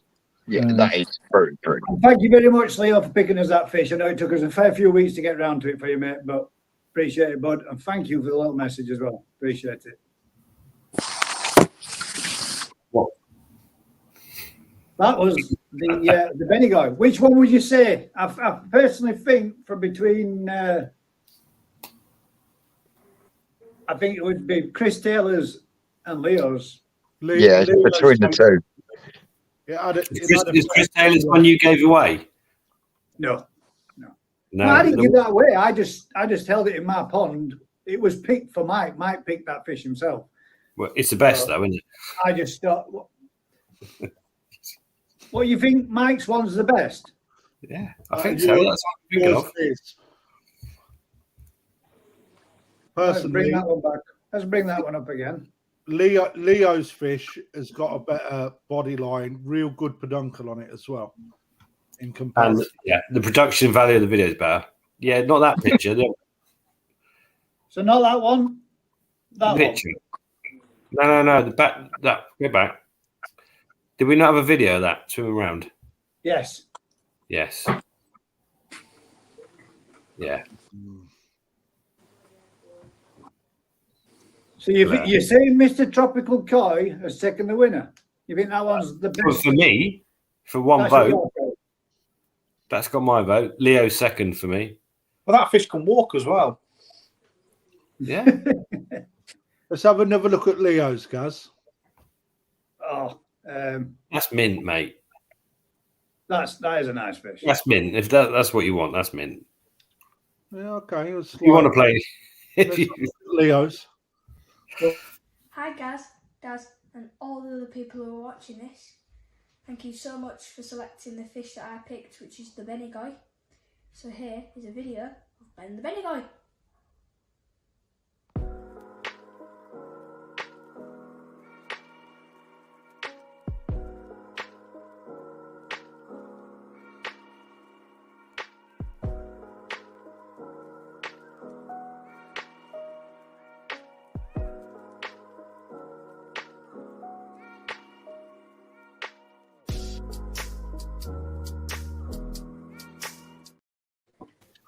Yeah, I'm in agreement. So you think this is the best one? Then Ginrin, non-Ginrin. Ben the Benigoi wins non-Ginrin. This one wins Ginrin. It's In mine. Ginrin win. wins for me. Yeah. Congratulations, Mr. Tropical Koi. You have got this evening's best Ginner in. And Leo, you've got this week's best non-Ginner in. And video production. And video Yeah, production, which video of the fish was wicked. And Unlike crafty. If he's picked that himself, right, he's got a prosperous young future ahead of him. Because I tell you what, he's got a good eye. He did well at the Secret Sankey event. He did do well at the Secret Sankey event. Very well. So that's that. Whose spaceship's that? It's mine. Don't use this at the weekends, though. It's mine from an in-game game called Star Citizen. Silence. Yeah. Mr. Mike says £500 voucher then. Yeah, £500. I'll do your £500 voucher, mate. I'll bring it for you on Saturday with the rest of your bits and bats. And Humbercoy says Leo picks his own fish. Well, he does really well. Good lad. I hope he's coming down to the grow out event. Will's Coy says Leo wins hands down. You lot of bloody savages. And well done on your editing skills as well, Leo. You're getting really good at it, mate. But look, if we gift everything to because it's young, then he's never gonna learn, is he? That's it. That's the one. I agree. He has to be prepared to take the disappointment with the enjoyment. Yep. Is that your life motto? I'm right. Not everything can be a winner, can it? You said it. Kids need to learn that there's winning and losing and taking part, and I don't agree with this. So everyone's a winner because that's a lot of shit. Did we have any more questions? I think we did. We did. We was going to do a question before we did the Penigoy. Oh yes, there was the Tancho. Oh yeah, there's a topic. Right. What is everybody's opinion on koi cosmetics? What is your do you think it's right? No. And how often do you think that you say no? I've got quite a controversial opinion on this. Oh, right. Well, that's what we're hoping for. Because koi cosmetics, there is no way on this earth that the vast majority of koi that come through to the UK from pretty much all over the world that aren't altered in some way, shape, or another. Especially Tanchos. Especially Tanchos. Not the vast majority. The minority might be forward. I think you might be surprised. Yeah. So the videos we watched last night. From some of the videos that we watched that are actually live on YouTube, showing Japanese dealers descaling fish and removing colour patterns from them to provide them with the perfect fish, was quite an eye opener last night. Even if you think of the million koi shipped in from Japan a year, you're talking. It's minority. It is a small amount. Perhaps that's not the best choice. It's a small amount of high-end fish that will benefit from having a touch up here or there to make them higher. But and that's the problem. You've got a fish that's $1,000 because it's got a rogue red scale or a dodgy detancher. It's not perfect. Way further than that, they were cutting strips out of the back to create white breaks between the Benny. Yeah, well, that's just going mental. That's not, to tidy up the spot of a tancho a tiny bit to make it go from £1,000 to £2,000. You can get it. To start hacking fish about is a different ball game. There's minor cosmetic stuff and major. It's different. Yeah, but it's not. The amount of fish that are shipped, it's just not in anyone's worthwhile to do anything with them. It's only a few higher end fish where you getting the value to warrant meddling with them, and that's that comes down to. So when you look at, Jonas, mate. Sorry, bud, I forgot. I forgot you were in bottom bar there for a while. Go on. When you look at a tancho and it hasn't been cosmetically adapted in any way, and you've got a fleck of Benny that sits off that then really deforms the tancho spots that they create, that fish being sold is almost, it's going to go in a shit pond. So if you was to tidy it up a little piece and you keep a value of that fish where it should be, the chances are that fish will go to a better home because someone's paid better money for it. So to come back on what Rick said, I think it was last week when he spoke to Mike, it's like people that spend big money on fish, they look after their fish. When you get, £20 fish being bought because the tancho spot's not right, chances are it's not going to have the best life. And does it make it right? Not necessarily, but if it's something that the fish is not going to have like nightmares about because it's been cosmetically altered slightly, and then it goes on to have a bloody good life, which one would you choose? You only have to look at the likes of, some of these bloody women all over Instagram. They look fine until they start pumping their lips up, and changing the shape of their nose, etc. Right, and then they end up looking a load of old crap. Right, but ultimately, we do it to ourselves, and people go on to have a bloody good life. Some people have that cosmetic surgery to make them look bad. Why can't we do it to a fish? I'm not saying I agree with it. It's a controversial opinion. That's why I thought I'd bring the topic up, because at the end of the day, but you're saying we do it to ourselves, right? I've got a scar on my forehead. I really would rather not be there. But I've noticed that.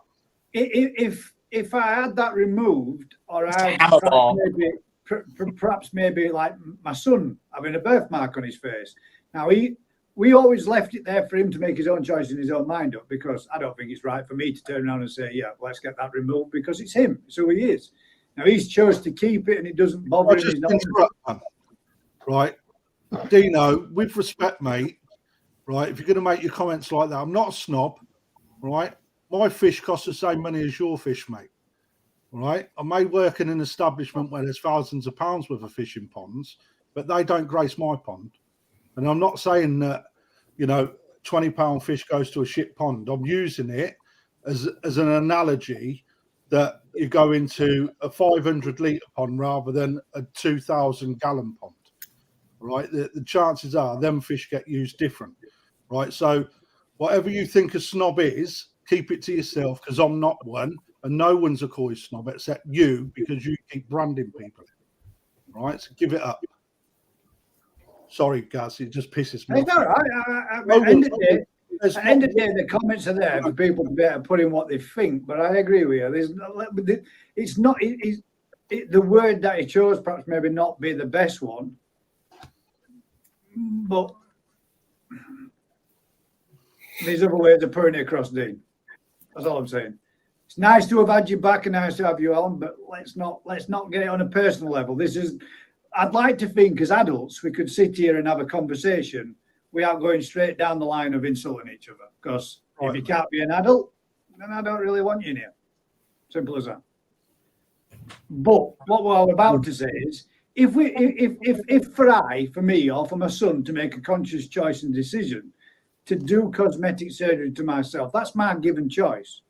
But the animal doesn't have a choice, does it? If you're doing it for it, it's your choice for that animal to be altered and changed and manipulated what you want it to be rather than what nature intended it to be. We can flip that on, as couldn't we? Just go back to koi. The whole entire koi industry is built on cosmetic. We're creating fish that look a certain way, aren't we? To be honest, so they're bred to. I'm not agreeing. It's how far you think that cosmetics have gone. It doesn't necessarily have to be with a knife, does it? Like you're saying. But yeah, so everything we do is producing fish to look a certain way. So we're using the parents and the grandparents to have those desirable looks about them. We're trying to produce supermodels, aren't we? Kind of thing. Yeah, technically, to an extent, we are. Yeah. So the entire industry is built off the look of something, and it's not a great step forward to then, if something just needs a little bit of work, but then it goes way too far when you start. I don't agree. Start removing scales and cutting fish to create patterns. That's beyond where you should perhaps be.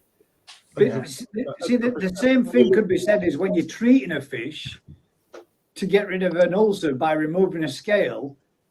It's technically you're doing the same procedure as what you would be to remove a scale. You're doing something for the welfare. Yeah, but you're doing something for the welfare of the fish, not. Yeah, no, but I'm just saying the procedure's the same, and we wouldn't think twice because I'm meaning on the sense of the line of cruelty. If you think right, it's cruel to do what you're doing, but yet you're doing the same procedure to put a fish right when it's injured or damaged itself. It's the same level of pain threshold that it goes through to have both things done. But one's welfare to save a fish's life, and one's welfare to make a fish you can sell it for more money. It's a different. I know. I'm meaning on the scale of what the fish goes through to have that done. Yeah, it's the same principle. The reality is it's still a fish. And at the end of the day, most of us will eat fish. Just smack it on the head and put it on the barbecue.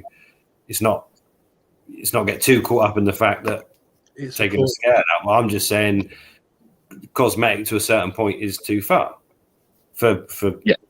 It's not just for the fish's welfare. It's also you're just cheating.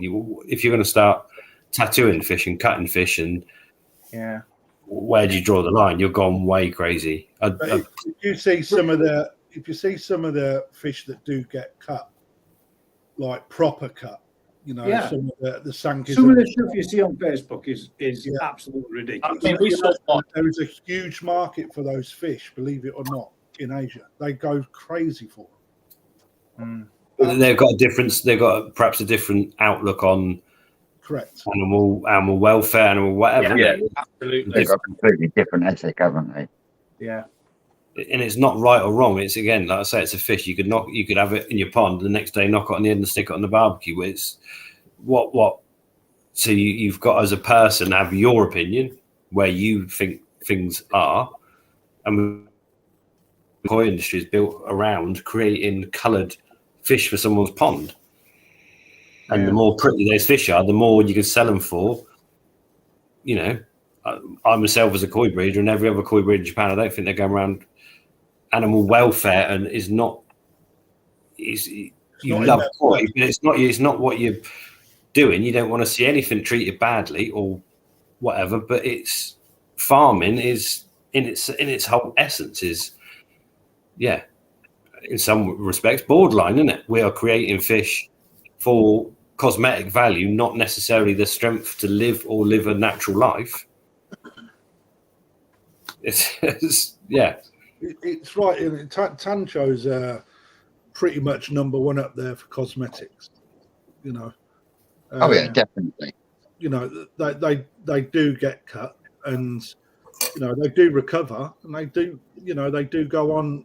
They don't suffer the PTSD for it. They just physically can't do that. They haven't got the ability to do that. I mean, how do you stand on a show point of view, though? If you've got a fish that's been cut, that's been modified, not allowed to be shown. If you can, that's right. If it can be proved, it's cheating, really. So Right, but you can get a genetically modified fish without realizing it because you've not got the eye that's trained to that. But one thing that does happen is when the fish get benched, and the persons that are benching the fish see it, it'll be disqualified on the spot. The person that shows it is told and shown why. There's scarring on fish that have been genetically modified, that are deep cuts. They scar, and the reason why I know about this is because I've spoken to people like in the judging scene about it, because there's certain fish that have been pulled out and there's certain fish been disqualified, you know, because of it. And when the exhibitor has actually shown it, and you know, quite often there's no frustration to it. It's like, well, I didn't know that, but thanks for letting me know. You know, they come out and they can be, you know, modified without your knowledge. Yeah. You know, but that's where you take it back to the dealer. What do you reckon the percentage of tanchos are of cut circles then? Well, it's hard to say that it Well, happens. no, I mean, do you think it's really common, or you know, quite common? I haven't been out there, Gaz, so you know my knowledge on it is only based on conversation with people I've had. They do tidy the fish up, you know, because believe it or not, a tancho in Japan is not really a high grade fish. That's not something that they're really that into. It's more of a European thing. So you know the market is in Europe for tanchos. So they do modify them to give them more value, you know, and that is why they do it, you know. But ultimately, so what they're about also show the scene over there, Crafter? Say again, mate. What about the show scene over there? Did they go to the lens like what we do over here and to say, right, bench that fish has been, and then it's out, or is it allowed to be showed over there? So, yeah, a lot of the standards that go through the judging scene is actually set from quite a set of rules on really comprehensive people that set standards, and certain things have to be run through a standard in Japan. I can't remember the name of the committee that's up there, but it's big time out there. I'll try and find out from Alan what that group's called, because I was really intrigued to hear about it when I was questioning Alan about, you know, setting standards and having certain things passed, you know, and even down to, believe it or not, and just come slightly off topic, to wear a certain coloured blazer at a show has to be agreed by this group of people in the judging scene. So that's how in depth they get. What about a rogue scale? Let's say we've got a rogue scale that just looks random. Do you reckon it's wrong to pull a rogue scale to improve the pattern of a fish? What does everybody else think? What do you guys think in the audience? What the reason for this is just to get somebody's opinion, everybody's opinion on what they think of it, because it is becoming a lot more popular, isn't it? Personally, no, I don't think it's correct. I don't think if you need to start pulling the scales out of fish, you're creating an area that's going to be potentially a problem. But if you're buying it's just a high end value fish, isn't it? If it's a 5 gram fish with a dodgy scale that could be a 10 gram fish, or if you're a farmer struggling, why? Yeah. So, yeah, it's just it is a cosmetic thing, but I personally wouldn't do it. I don't agree upon it, and I think some of the little things, your little Bendigo with the black spot, I actually quite think that's. I mean, I like that. I think it's quite funny. I'm hoping it gets bigger, me. It's one of those. That's what make koi, because there's little quirks about them. Yeah. That fish has got a little. That fish has got that. It's part and parcel. If your dog had a little bit funny, you don't go and get it mended, do you? No, I just clip him to wherever. I mean, I want to shave my dog into a linesman, but just take him to the shelter and get a new one. Well, it does impression, doesn't it, of what boys should be like? They assume that every tancho should be perfect like that, where in reality, when you're breeding them, it's far from it. It's because when you look at the saleability factor, right? You start looking at some of the tancho that are not genetically modified at all. All right, you know, they're off center, they're slightly egg shaped. Yeah. You know, the he actually runs into the shoulder. Square Vince. You know, I did have a square-headed tancho, didn't I? Square-headed tancho or square tancho? Right. It was a square tancho spot, bang in the center, but it was a square. You know, but again, when you look at the technicalities of a tancho, right, it falls outside of any quality. right? And those fish are reduced in price so much, you know. But even to the point when we get tancho in at Tozai or even Nisai, the tancho spot can retract and move a lot on a head. Yeah. So even though it has been genetically modified, doesn't say that it's going to stay there, right? Yeah. Because it can shift and move, and again, the value moves with it. Yeah. And just because you take scale out or you cut it, doesn't mean that it's not going to come back with secondary heat somewhere down the line. You know, Yeah. that shimmy on your spot, Gaz, could probably be scraped off. But then we wouldn't have nothing to laugh at. No, Gaz, You could colour it in with a felt tip. I just want to address this one beforehand. This is why I will not show the people with the biggest checkbooks will mostly win. That's not the case, mate. That's not the case, mate. There's been grand champions that have literally come from a 20-pound fish, mate. Yeah. right, so Lee Hadfield took second. Lee Hadfield took second place in Group 2 or Size 2, right?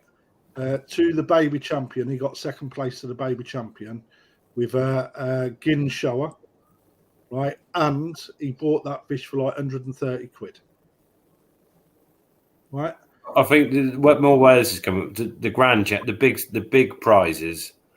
If you're talking about a 90, 95 centimeter Kahaka or Sankey, you ain't buying that cheap at any point. Even if you buy the best toes in the world, you've got to have a serious pond to grow that. Yeah, but So- it's not just a checkbook, is it? It's the whole process. But you're not going to win grand champion at a decent koi show unless you've got the most amazing growing pond with the most amazing skills and are available to buy a top quality little fish, or you can buy a good big fish. But that's the big stuff. But the small stuff you can win, like you say, baby. All the smaller sizes, yes, you can win cheaper, but you're not. But even if you was to buy, right, so let's look at Chips Fish, 97 cm. Yeah, it took Jumbo Champion. That was because of the size of the fish, more than what the condition of the fish was. Otherwise, it would have won GC.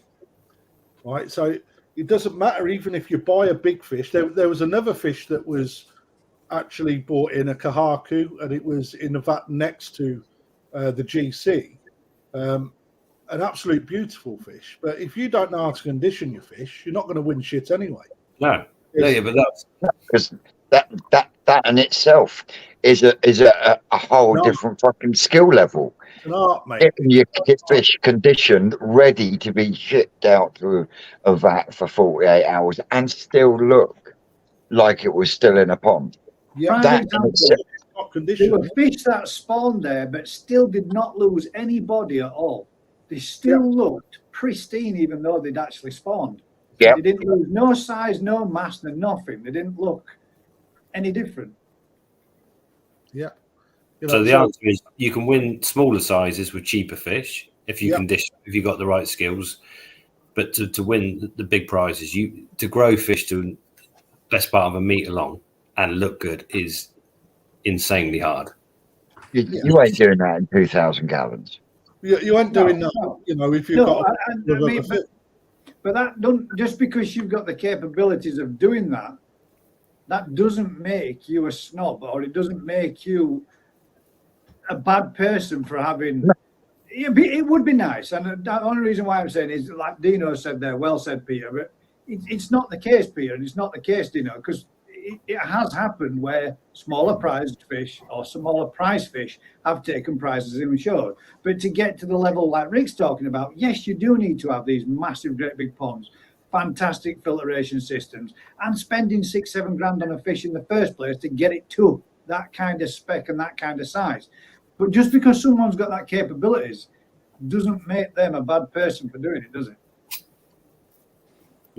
But unfortunately, it's just that you just can't win grand champion at a big koi show with a cheap fish or a small. It's got to be massive and it's got to be good because you're competing against massive good fish. That's the dream of somebody, isn't it? To get a Tozai and take it through to GC.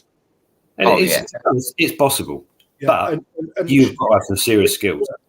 Chip had a fish that he took through baby, junior, adult, sold it, and then it then went on to win GC. So it can be done, but you know, what are the chances of selecting a tozai that can get to that? You know, it's a minute percentage in the world of koi. And to be fair, that fish went from Chip's pond, which is the top 1% of ponds in the country, to Ian Jenkins. Went to Ian Jenkins' pond. Yeah, it did, Ian and Carmen's pond. So basically, you're talking ponds that are way beyond most people's ponds in terms of, you know, temperatures, filtration, feed. And so you've got a fish that's been given, it's got the quality and it's been given the environment. And the skill set of the people that raise it. And the skill, and also the people that are going to take it to a show. Yeah. Why is it? There's one that's been brought up there. Skeggy's just said, and Dino said, I agree with Peter in the way a Shisui will never win. And then Skeggy's put Shisui will never win Grand Champion. It has to be Gosanka.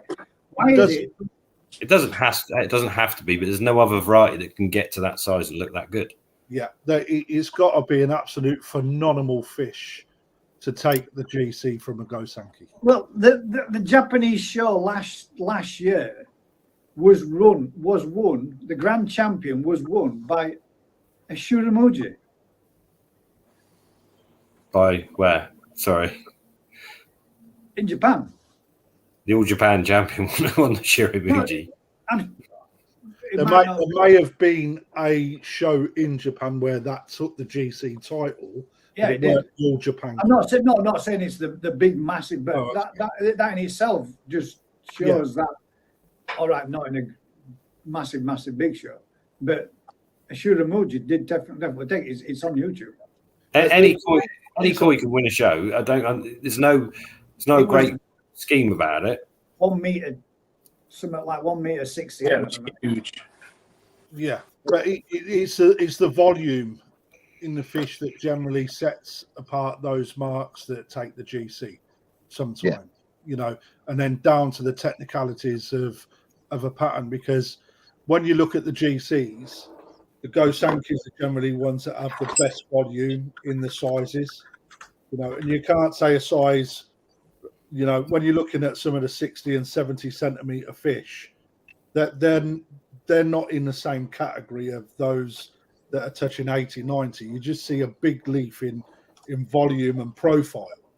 So when you get two fish of that sort of standard, that it's very minute details that actually win or take the title, and it actually has to go through a vote on the judges, where 3 judges may have it for one and 2 for another, and then they have to then basically all then agree to which one takes it. And it's not the minority, it's not the majority vote that takes it.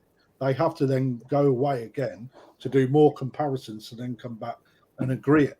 And they say they state the reasons for and against, you know, and eventually it comes. So, you know, to be able to see a fish in size 5 take a GC, it has got to be absolutely spotless in every shape and form in order to beat something that is bigger with more body volume, etc. And that's why Gosankis tend to win it, because they've got the ability to do that.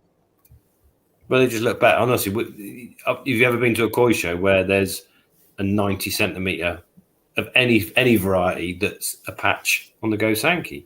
You might have a really nice Shiro, but they're generally not in the same ball. I mean, I've never seen a Shishui 80 cm maybe, and it's not the same animal, you know. And you go to a Shiramuji or an Ogon, you haven't got the different colours, the elements that make a koi judge. And that's why there's a reserve champion, because that generally will go to a non-Gosanki range, right? So it just don't take the GC, the reserve champion. Something of superior quality, but not Gosanki quite a lot. A lot of the time. One day, I think Kajaku, one of the few that might get out there. Some serious Kajaku coming about. Yeah, and I believe Alan has awarded GCs to non-go Sankey fish on quite a few occasions. So from a spawning, what would you say from a spawning? What percentage of fry would actually make it to being a fish worthy of reaching a show condition show state? 0.01%. Less. Less. From good parents, about 1 in 10,000 will get up near the parent. Quite a staggering ratio, really. Isn't it? And they will very rarely get out of Japan. So, yeah, Oh, not without spending serious amounts of money. Totally right. Yeah, it's a so you've got to start with good stuff. The ZNA show, yeah. Yeah, the 58th ZNA show, Grand Champion. Yeah. There you go. Just proof that GCs do win it outside. Don't you love that head form? Oh, they're the best. The big chubby cheeks, man. Yeah. That's bang. Look at the spine on that.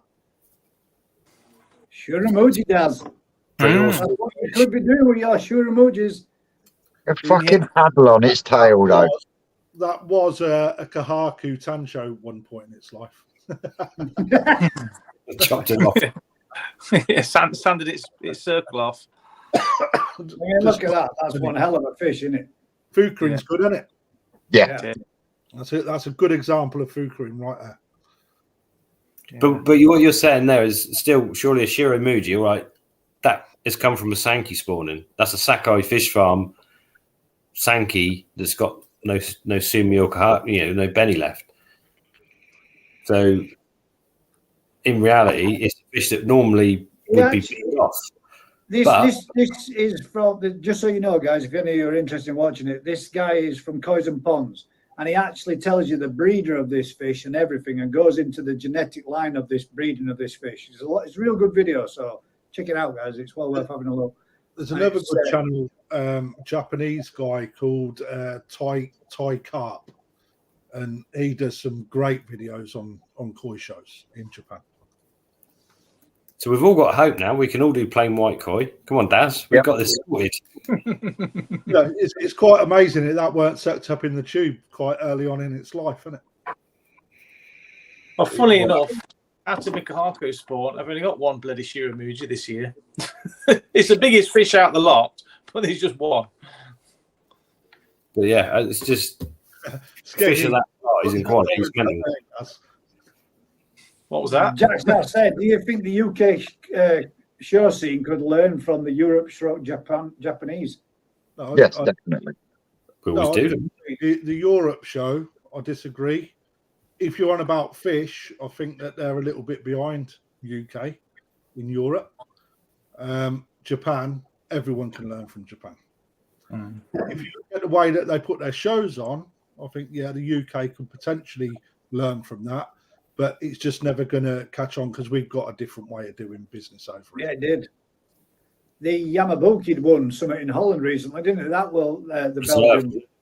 I mean, as reserve grand champion. Yeah. That's the one that Alan showed us last time, wasn't it? About the koi shows, the Japanese koi shows followed the English koi shows about doing it all separate. The Japanese koi shows used to always bang all the fish. These could all be grand champs. Put them all in a vat so we can see them. And then they started copying English because of all the health problems. It's like we've got to keep everything separate now. So made it their job a lot harder to judge them because you can't put all the best fish in a bowl together and go, that's pretty obvious now. That's the best fish. Now, so they've had to learn from the way we do it because of the health issues that have come about in the last 10 years. So, yeah. I think at the end of the day, everyone's got to learn from each other, haven't they? If one show's failing, another show's successful because they're doing different things, then you've got to learn from it. But you've also, people just work together in it, and it's not about them and us. It should never be about them and us. Don't matter where you're from, what country you're from, we're a hobby. The concept in Japan is different. It's run by the breeders and it's run by the farms. And that's where the money is. So it's huge money involved. Here it's run by the BKKS that are struggling to put on a show because they've got to fund it all. It's a different. totally different ball game. Yeah, and it's bloody expensive as well. You know, just I was listening earlier, so you know, just dealers were having to fork out £4,000 for a half 10. It's a lot of fish to sell to recoup your outlay. You know, big gamble, isn't it? Yeah, and people have like walked away from there, even if they don't break even, with a hope that people come to their shop after they've been to the show. You know, that it's very difficult. So yeah, it's a form of advertising, isn't it? But at the end of the day, yeah, it's to make money, haven't you?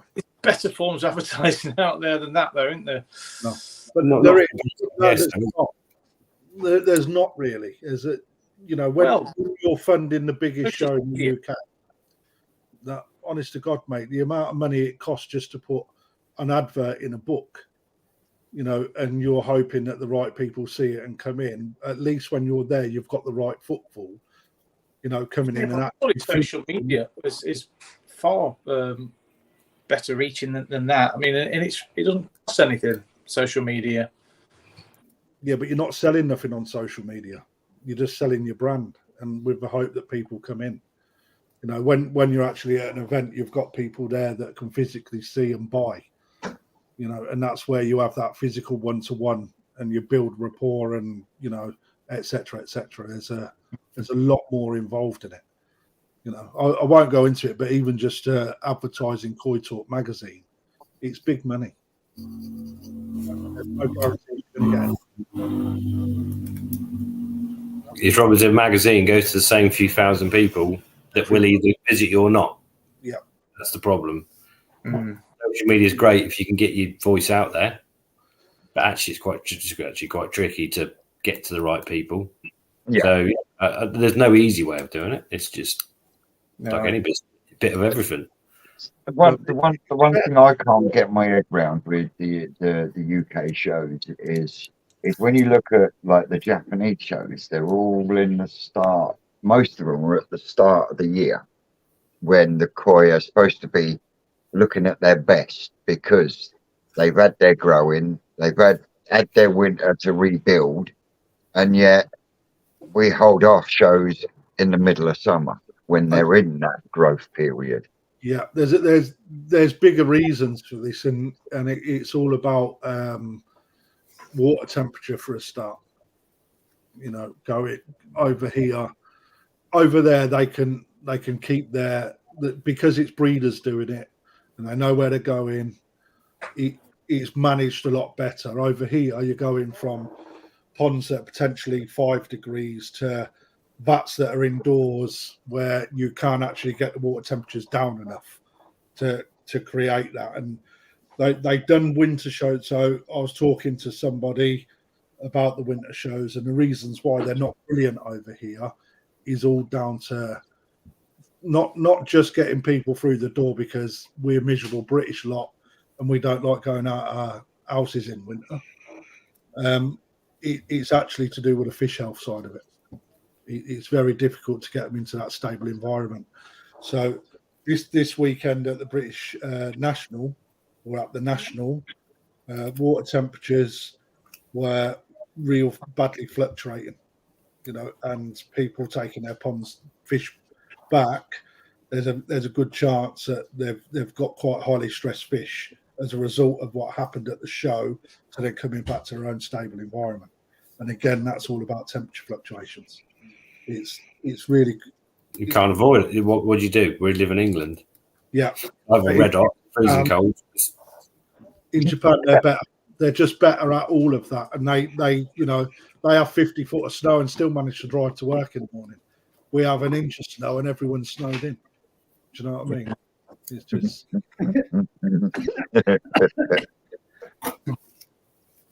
Any more questions, guys? Jack's put in there the arson show is the best of the best all over Europe. Japanese, Israeli, Polish, etc. More vats, more wider dry goods, etc. And he did correct himself there with the dry goods.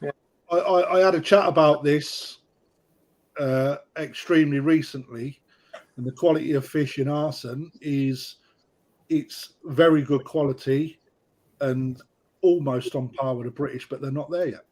So, it depends who you talk to. So it depends what answer you're going to get.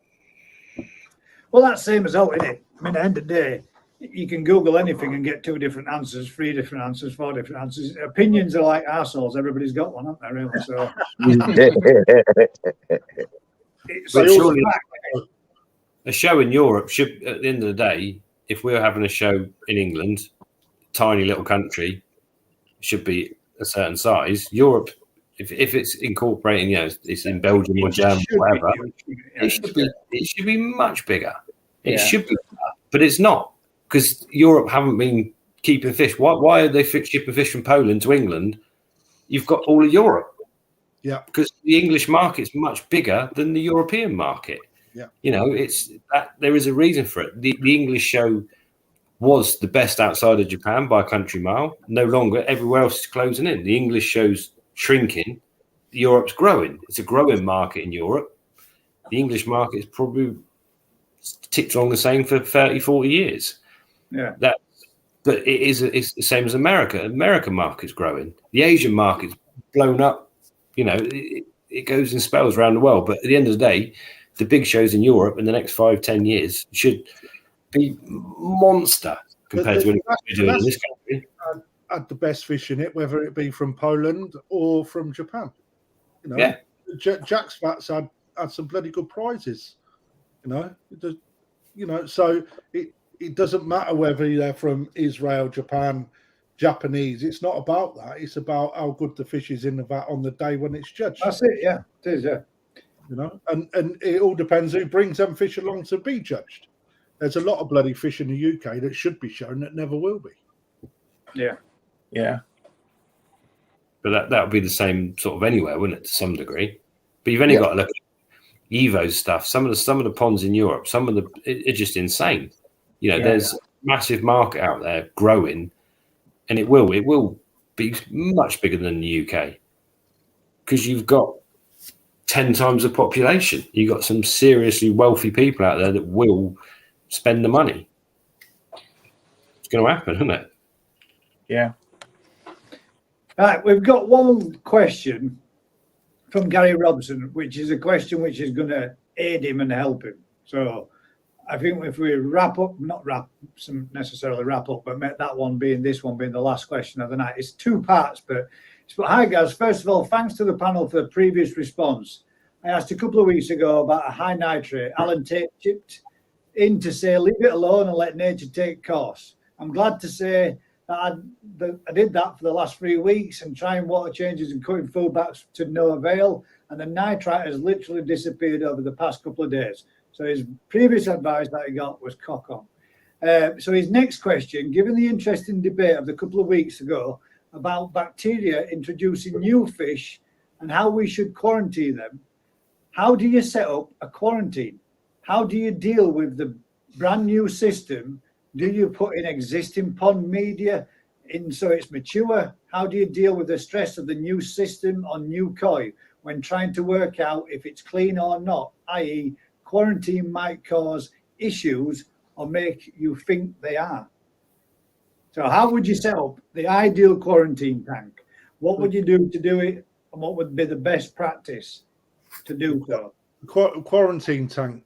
So if you're introducing fish now and then, believe it or not, right? So I'll take it from when I'm buying fish in, okay, bringing fish in, the tanks that they go into in their settle in period, they are completely drained, scrubbed out, and then they are completely disinfected all the way through. So irrespective of what bacteria is in them filters, it's all gone. Yeah, the media's there that has been used previously, but it's clean.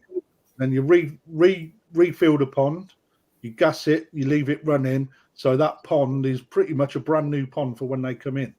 So the quarantine system itself is as hygienically clean as you can possibly get it for a pond. So when you actually introduce the fish, again, you're not going to create such a massive nitrite spike, etc. It's there to quarantine it to see if there's any issues before you put it into the pond, because it's the stress factor in there that you're watching. You know, that's what actually brings out any parasitic infestations, or if there's any bacteria start to show in the quarantine pond. Right, so you should actually not run your quarantine pond as a pond. It should be used as a pond for when you introduce fish. And if you was to follow it properly, that is what you should do. But a lot of people don't do that, because, to be quite honest, if you're buying fish from a dealer, they should be healthy enough anyway, right? But if you follow it the proper way, that is what you should do. So I'd have a slightly different point, as I'd run a separate pond, but I'd run it with a mature filter. There you go. And that mature filter, so you'd have fish in that pond continually. So you've got a setup pond that's running, and you can either take the fish out when you're going to put new fish in, or mix them, either or. But you've got a mature filter. So if they've got to stay in there 6, 8, 10, 12 weeks, you've got a mature system, and you can make sure that, A, you're not giving them issues with water, because you've got to if you start with, like Crafty, start with sterile, then you've got to deal with ammonia and nitrite if you're staying in there, and you've got to deal with that. Yeah. I get why he would do it that way, but I'd personally, on a small scale for people, they can stay in there semi-permanently if they needed to, depending on what you're doing. But you're giving them an environment they can live in until you're happy they can be moved to where they're going. And you can use that quarantine system, like I say, for housing fish in your pond, your sacrificial fish, whatever, growing on fish. You've got a mature filter system that they're ready to go in there, and then they stay in there for 6 weeks, 4 weeks, whatever time you're happy, that you can then move them on from there. Yeah. So it's the same scenario. Crafty starting with a sterile. So you basically, if he's buying in fish from a dealer and puts them in, and he's already put a load of his fish in there, and there's a problem, the person supplying it comes from your fish, not my fish. Yeah. If he's dealing with those fish and they've never been anywhere else by there, he can turn around and say, well, they've come in with Costia and Aeromonas and whatever, because it's a sterile environment. But for Joe Blogs, I'd have a mature system running, because you're going to find 2 or 3 fish that might need to spend 6 weeks somewhere, and you go through like a new pond syndrome. Crafty can deal with that. Most people perhaps can't. So if you've got a mature system, you don't have to deal with that. They're going in, they're mixing with your fish. Your concern as a pond keeper is not putting anything into your pond that's going to kill your fish. Yeah. That's how I do it, to be honest, Ricky. I cycle a tank with a couple of fish in, call them sacrificial or whatever, to get the whole system going, and then introduce them. But it's different, isn't it? I mean, you're dealing in a shop environment, Crafty, whereas that's what I'm going to transfer them to a pond, a holding pond, or whatever. Yeah, you haven't got a foot to stand on. If Crafty buys a load of fish from Japan and sticks them in a system where he's got a load of fish that could have a problem, suddenly, well, these fish have got a problem. Well, you've put them in with a load of other fish at the end of the day. But that's a different scenario for me as a hobbyist. If you'd have a system that's running, well, would take it as it is. A hobbyist asking the question, what's the best possible way to go forward and through it? Crafty, what you're saying is a stressed environment that you're putting them in, so you know it's clinically clean, and anything that's come or amounts in there is literally what you bought in. Correct. What you're saying, Rick, is for me, Joe Public, or anybody out there that's doing it, if I were going to do mine, it would be a premature pond already. It's a running pond that's isolated from your main pond, that you can put any new arrivals in and quarantine them for as long as necessary, which could be 4 or 5 weeks in the summer. It might, for some people, it might be 6 months. Whatever you need to do, and if you need to introduce fish to them, treat them, do whatever, they can live there until such time as you're happy to put them into your main pond. You know, and the benefit of doing it that way as well is that your quarantine pond is generally a smaller pond. So if you do have any issues, you're not spending £100 on treatment. Yeah, you know, you're spending water. Very much like I've done with the Totai tank and the Tancho. Yeah, but the whole point was a quarantine. So it's the quarantine tank's got to be big enough for the fish you're putting in there to live in there basically permanently. a long time. So the Yeah. filter's got to cope. It's got to be something, if you can control the temperature, if you need to, it's a lot smaller environment. You can, if you need to bring the temperature up because you've got sleeping sickness, it's a lot easier to bring up 1,000 litre vat than your 4,000 litre pond or whatever. So it's an environment you can deal with. And if there is any issues, it's isolated. You know, you as your pond keeper, it's up to you, isn't it, to make sure you don't put something in your pond. So that for me, a quarantine tank is probably saying quarter the size of your main pond, fully filtered, running permanently, fully mature, and you can introduce fish. And if you introduce fish, you know yourself within 4, 5, 6 weeks if you're happy to start introducing them to your main pond or not. Yeah. Yeah, definitely. That's for me how I do it. Not as perhaps not as we do it on the farm. It's different, but that's how I do it as a hobby. But that's how I advise people when they ask me. Yeah. Because it's what I would do and it's what I have done with the Sancho. Yeah, well, it just makes the environment. You're quarantining fish. We have people that try and quarantine fish in too small an environment, and it's not suitable for the fish. That's stressing out just as bad. You're going to end up killing the fish because your filter's inadequate. The ammonia level is going to go through the roof. The fish is stressed because it's in nothing better than a big bucket. Yeah, So they kind of jump out, back themselves down. Not good. Yeah, it's got to be a proper pond that they might have to live in for a period of time and be happy, be fed, and controllable. And What do you reckon to that statement? And ideally heated. Do you think it has to be heated? No. Doesn't have to be, but Heat does help. Heat is a fish's best friend. It's to a point, so much benefit. Yes. But you ideally you've got to be aware that if you've got a nice quarantine setup that you can heat at 26 degrees when you bring your fish in March or whatever, but your main pond is still at 5 degrees. Yeah. You've got to be sensible, you know. Yeah, that fish ain't going in for 6 months, is it? Yeah, temperature control is amazing, but you've got to be. I'm not going to say it. I've not said it all night. Go on. You've got to be sensible, haven't you, about where the fish are going and what them. It's all relative. It's all relative. Relative, if you want to make it that way. I suppose there's a few factors involved in that. Number one is obviously having the space to set up a quarantine tank, the expense of a quarantine tank for the average Joe hobbyist. And I know, as you pointed out, temperature is key, particularly when you're applying treatments for it to be more effective. 100%. Then having the suitable size quarantine tank and the filtration to be able to let the temperature ramp back down to meet the pond temperature before you reintroduce it. So obviously, you know, the size of the tank, the space to hold it all, the adequate filtration, and obviously the cost of it as well, given the current economic. 100%, and I reckon probably 70-80% of our customers don't have quarantine facilities for exactly that reason. But you've got to be, if you buy fish from one source and you're fine, but if you go off to a show or you go off somewhere else and buy fish and fling them in your pond, that you've just got to, it's the risk you weigh up, don't you? You're gambling every time. Every time you do it, it is a bit of a gamble, you know. And the sources you buy from, there's no guarantee, but obviously some are safer than others. But, you know, the more people you deal with and speak to, but there is no safe, you know, it just isn't 100% safe source of fish, and you can have problems whatever you do.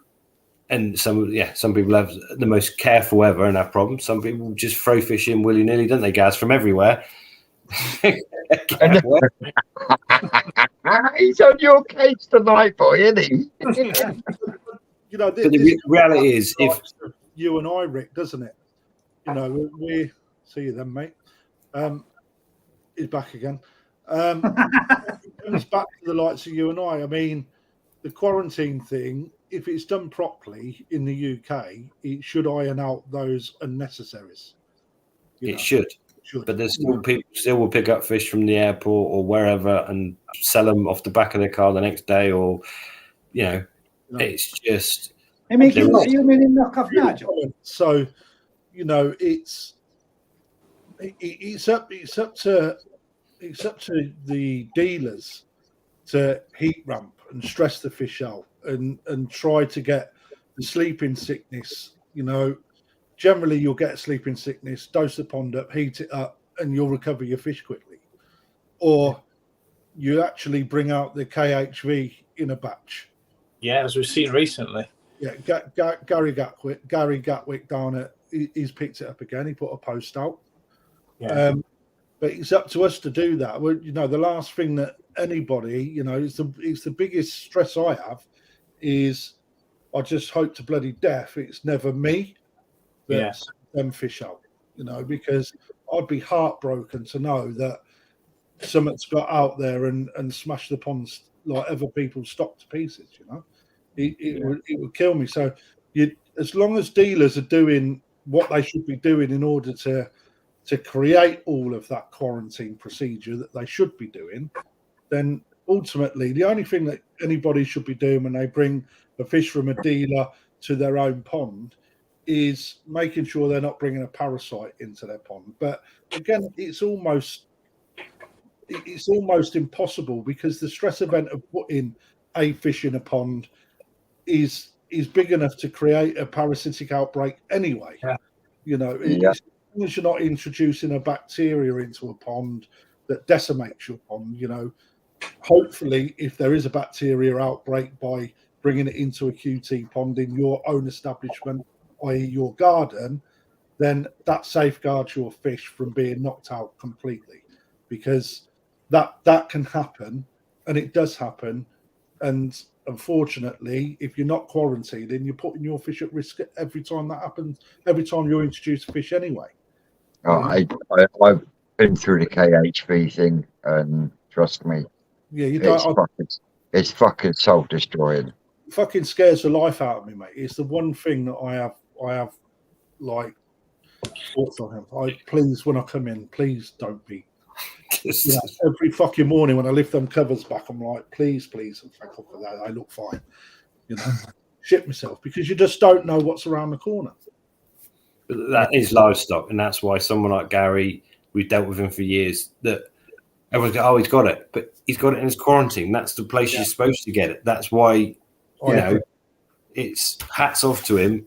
How many people have bought fish from those same farms that haven't got it because they haven't put them through that situation, and that's the danger, and that's the problem. So, and the problem is when it is not reported in the right way, or contained in the right way. It's a lot better. It is so much better than it used to be, because obviously, how is it still coming out from Japan now? Is it the smaller koi farms that maybe not taking the same precautions? I mean, I can't imagine. When Momotaro had it or whatever, they're on a river system. Literally, I can't think they'd ever have it. But where does it come from? Because it's wild, it's endemic in certain countries. So you've got it in river systems and lakes. Yeah. So it only takes, one kid on his bike to chuck a fish from somewhere that shouldn't go somewhere. Probably it doesn't happen in Japan like it would here, but a river floods. You've got KHV in the wild stocks in a river. The river floods, you get water. You've got the farms in Japan. You've got 30 farms that are all in the mountains that are linked to each other. They've all got abstracted water from somewhere, haven't they? But they're the farms out there are much better checked than we are here.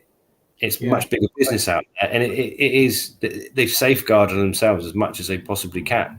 They have to go through, in order to be able to ship on license, they have to go through 4 safeguards, twice a year for 2 years, and be KHV clear over that 2-year period in order to get a license to be able to ship. And that's controlled by the government. Yeah. But at the end of the day, it's one of those things, isn't it? You're talking with livestock. These things happen. These viruses are about. It's everywhere in the world. It's no different to the to a flu or the coronavirus is the best analogy now. An outbreak can happen, and it can happen at any time. It's just a question of making sure that you when it's in the dealer's arms, if it's not picked up in Japan, and as a batch of fish is released, and then if it comes out that quarantine system, you've not done your pre-quarantine checks or your quarantine procedures correctly as laid out by CFAS, what you should be doing. Yeah. So, that's when it gets an issue. But it is a couple of breeders in Japan that are known for. Chogaro was known for it. Yeah, but again, like Ricky said, it's a hell of a lot more contained in Japan, and the checks are done a lot more stringently now, which is why we don't see it as often. Gaz, you do realise we're 4 minutes away from 4 hours, don't you?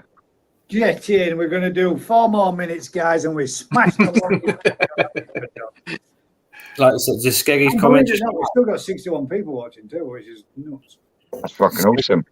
Skeggy's comment come out there. So CFAS and DEFRA have now basically said they're going to stop KHV checks on us in the next few years across, because it's so widespread in the country that they're basically giving up trying to control it.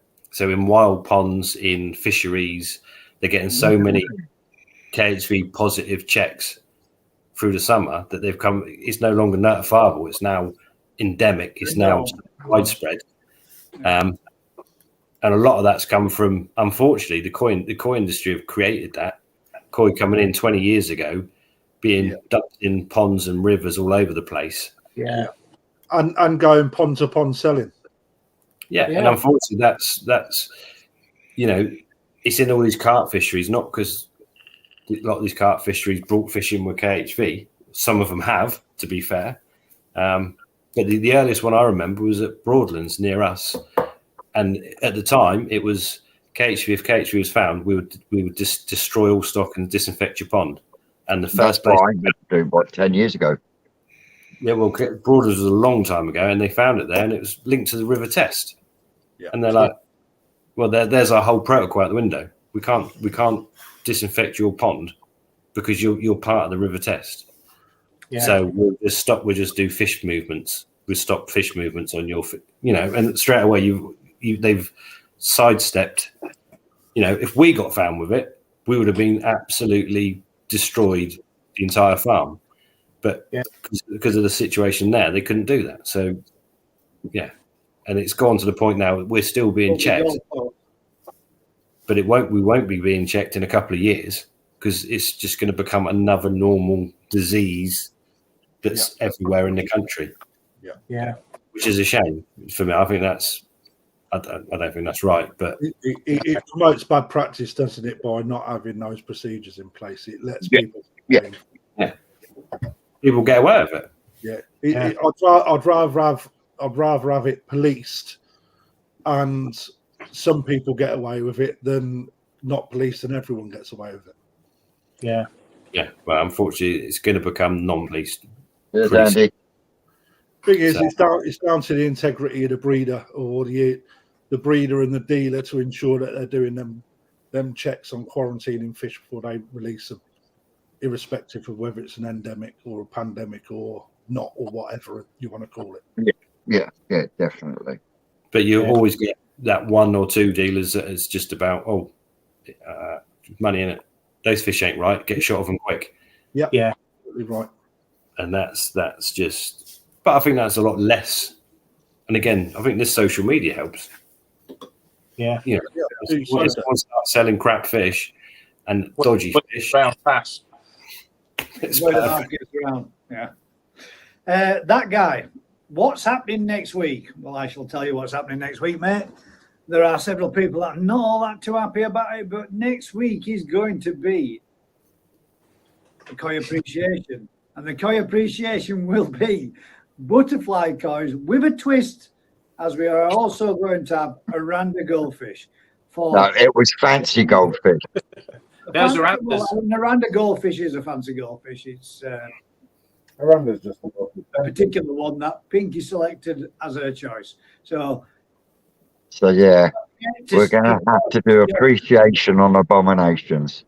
yes, and we will be picking the best one that Vince likes the You most. love them, Vince. And shipping it to him. So we will be having the pictures posted. If you can do, guys, send them into the usual, which would be Gazza's Koi Pond 1 at virginmedia.com, or you can post them on Facebook, which is Gazza's Koi Pond. Or you can also send me them on Instagram if you wanted to. You could also send them via, what do they call it? Vince, what's your thing called? Telegram. Telegram. You should be able to find me on any of them. Or feel free to join the Facebook group and post them in there and leave should you wish. And don't forget the grind show. Yes. Don't forget the Grown Show. All the details are on my community post, and there is a link to Crafty's facility as well. All his details and everything can be found there. Click on the little blue link for Facebook, and you'll be able to find that too. So, on that note, guys, as we are now rapidly approaching the 4-hour mark, 4 hours, 1 minute, 40 seconds. a massive thank you to all the guests that have joined us this evening. A massive thank you to everybody that's come and give us. I think we actually tipped at 120 views this evening, which is absolutely mint. With 66 thumbs up, there are 57 people. Before you go, smash that thumbs, guys. Give us some little bit of support, a bit of love. Spread it around amongst us all. Don't forget, you will be able to find these details on Vince's channel as well as I am going to share it in that community post too. So you will be able to find it there. Usual thing, guys, if you can do us a huge favor, like, share, subscribe, tell a friend. And until next week, guys, we'll catch you on the next one. And keep smiling. Thanks for joining us all. We'll see you on the next one. Next time. Night all. Take care. Night all. Night, Raj. Night one.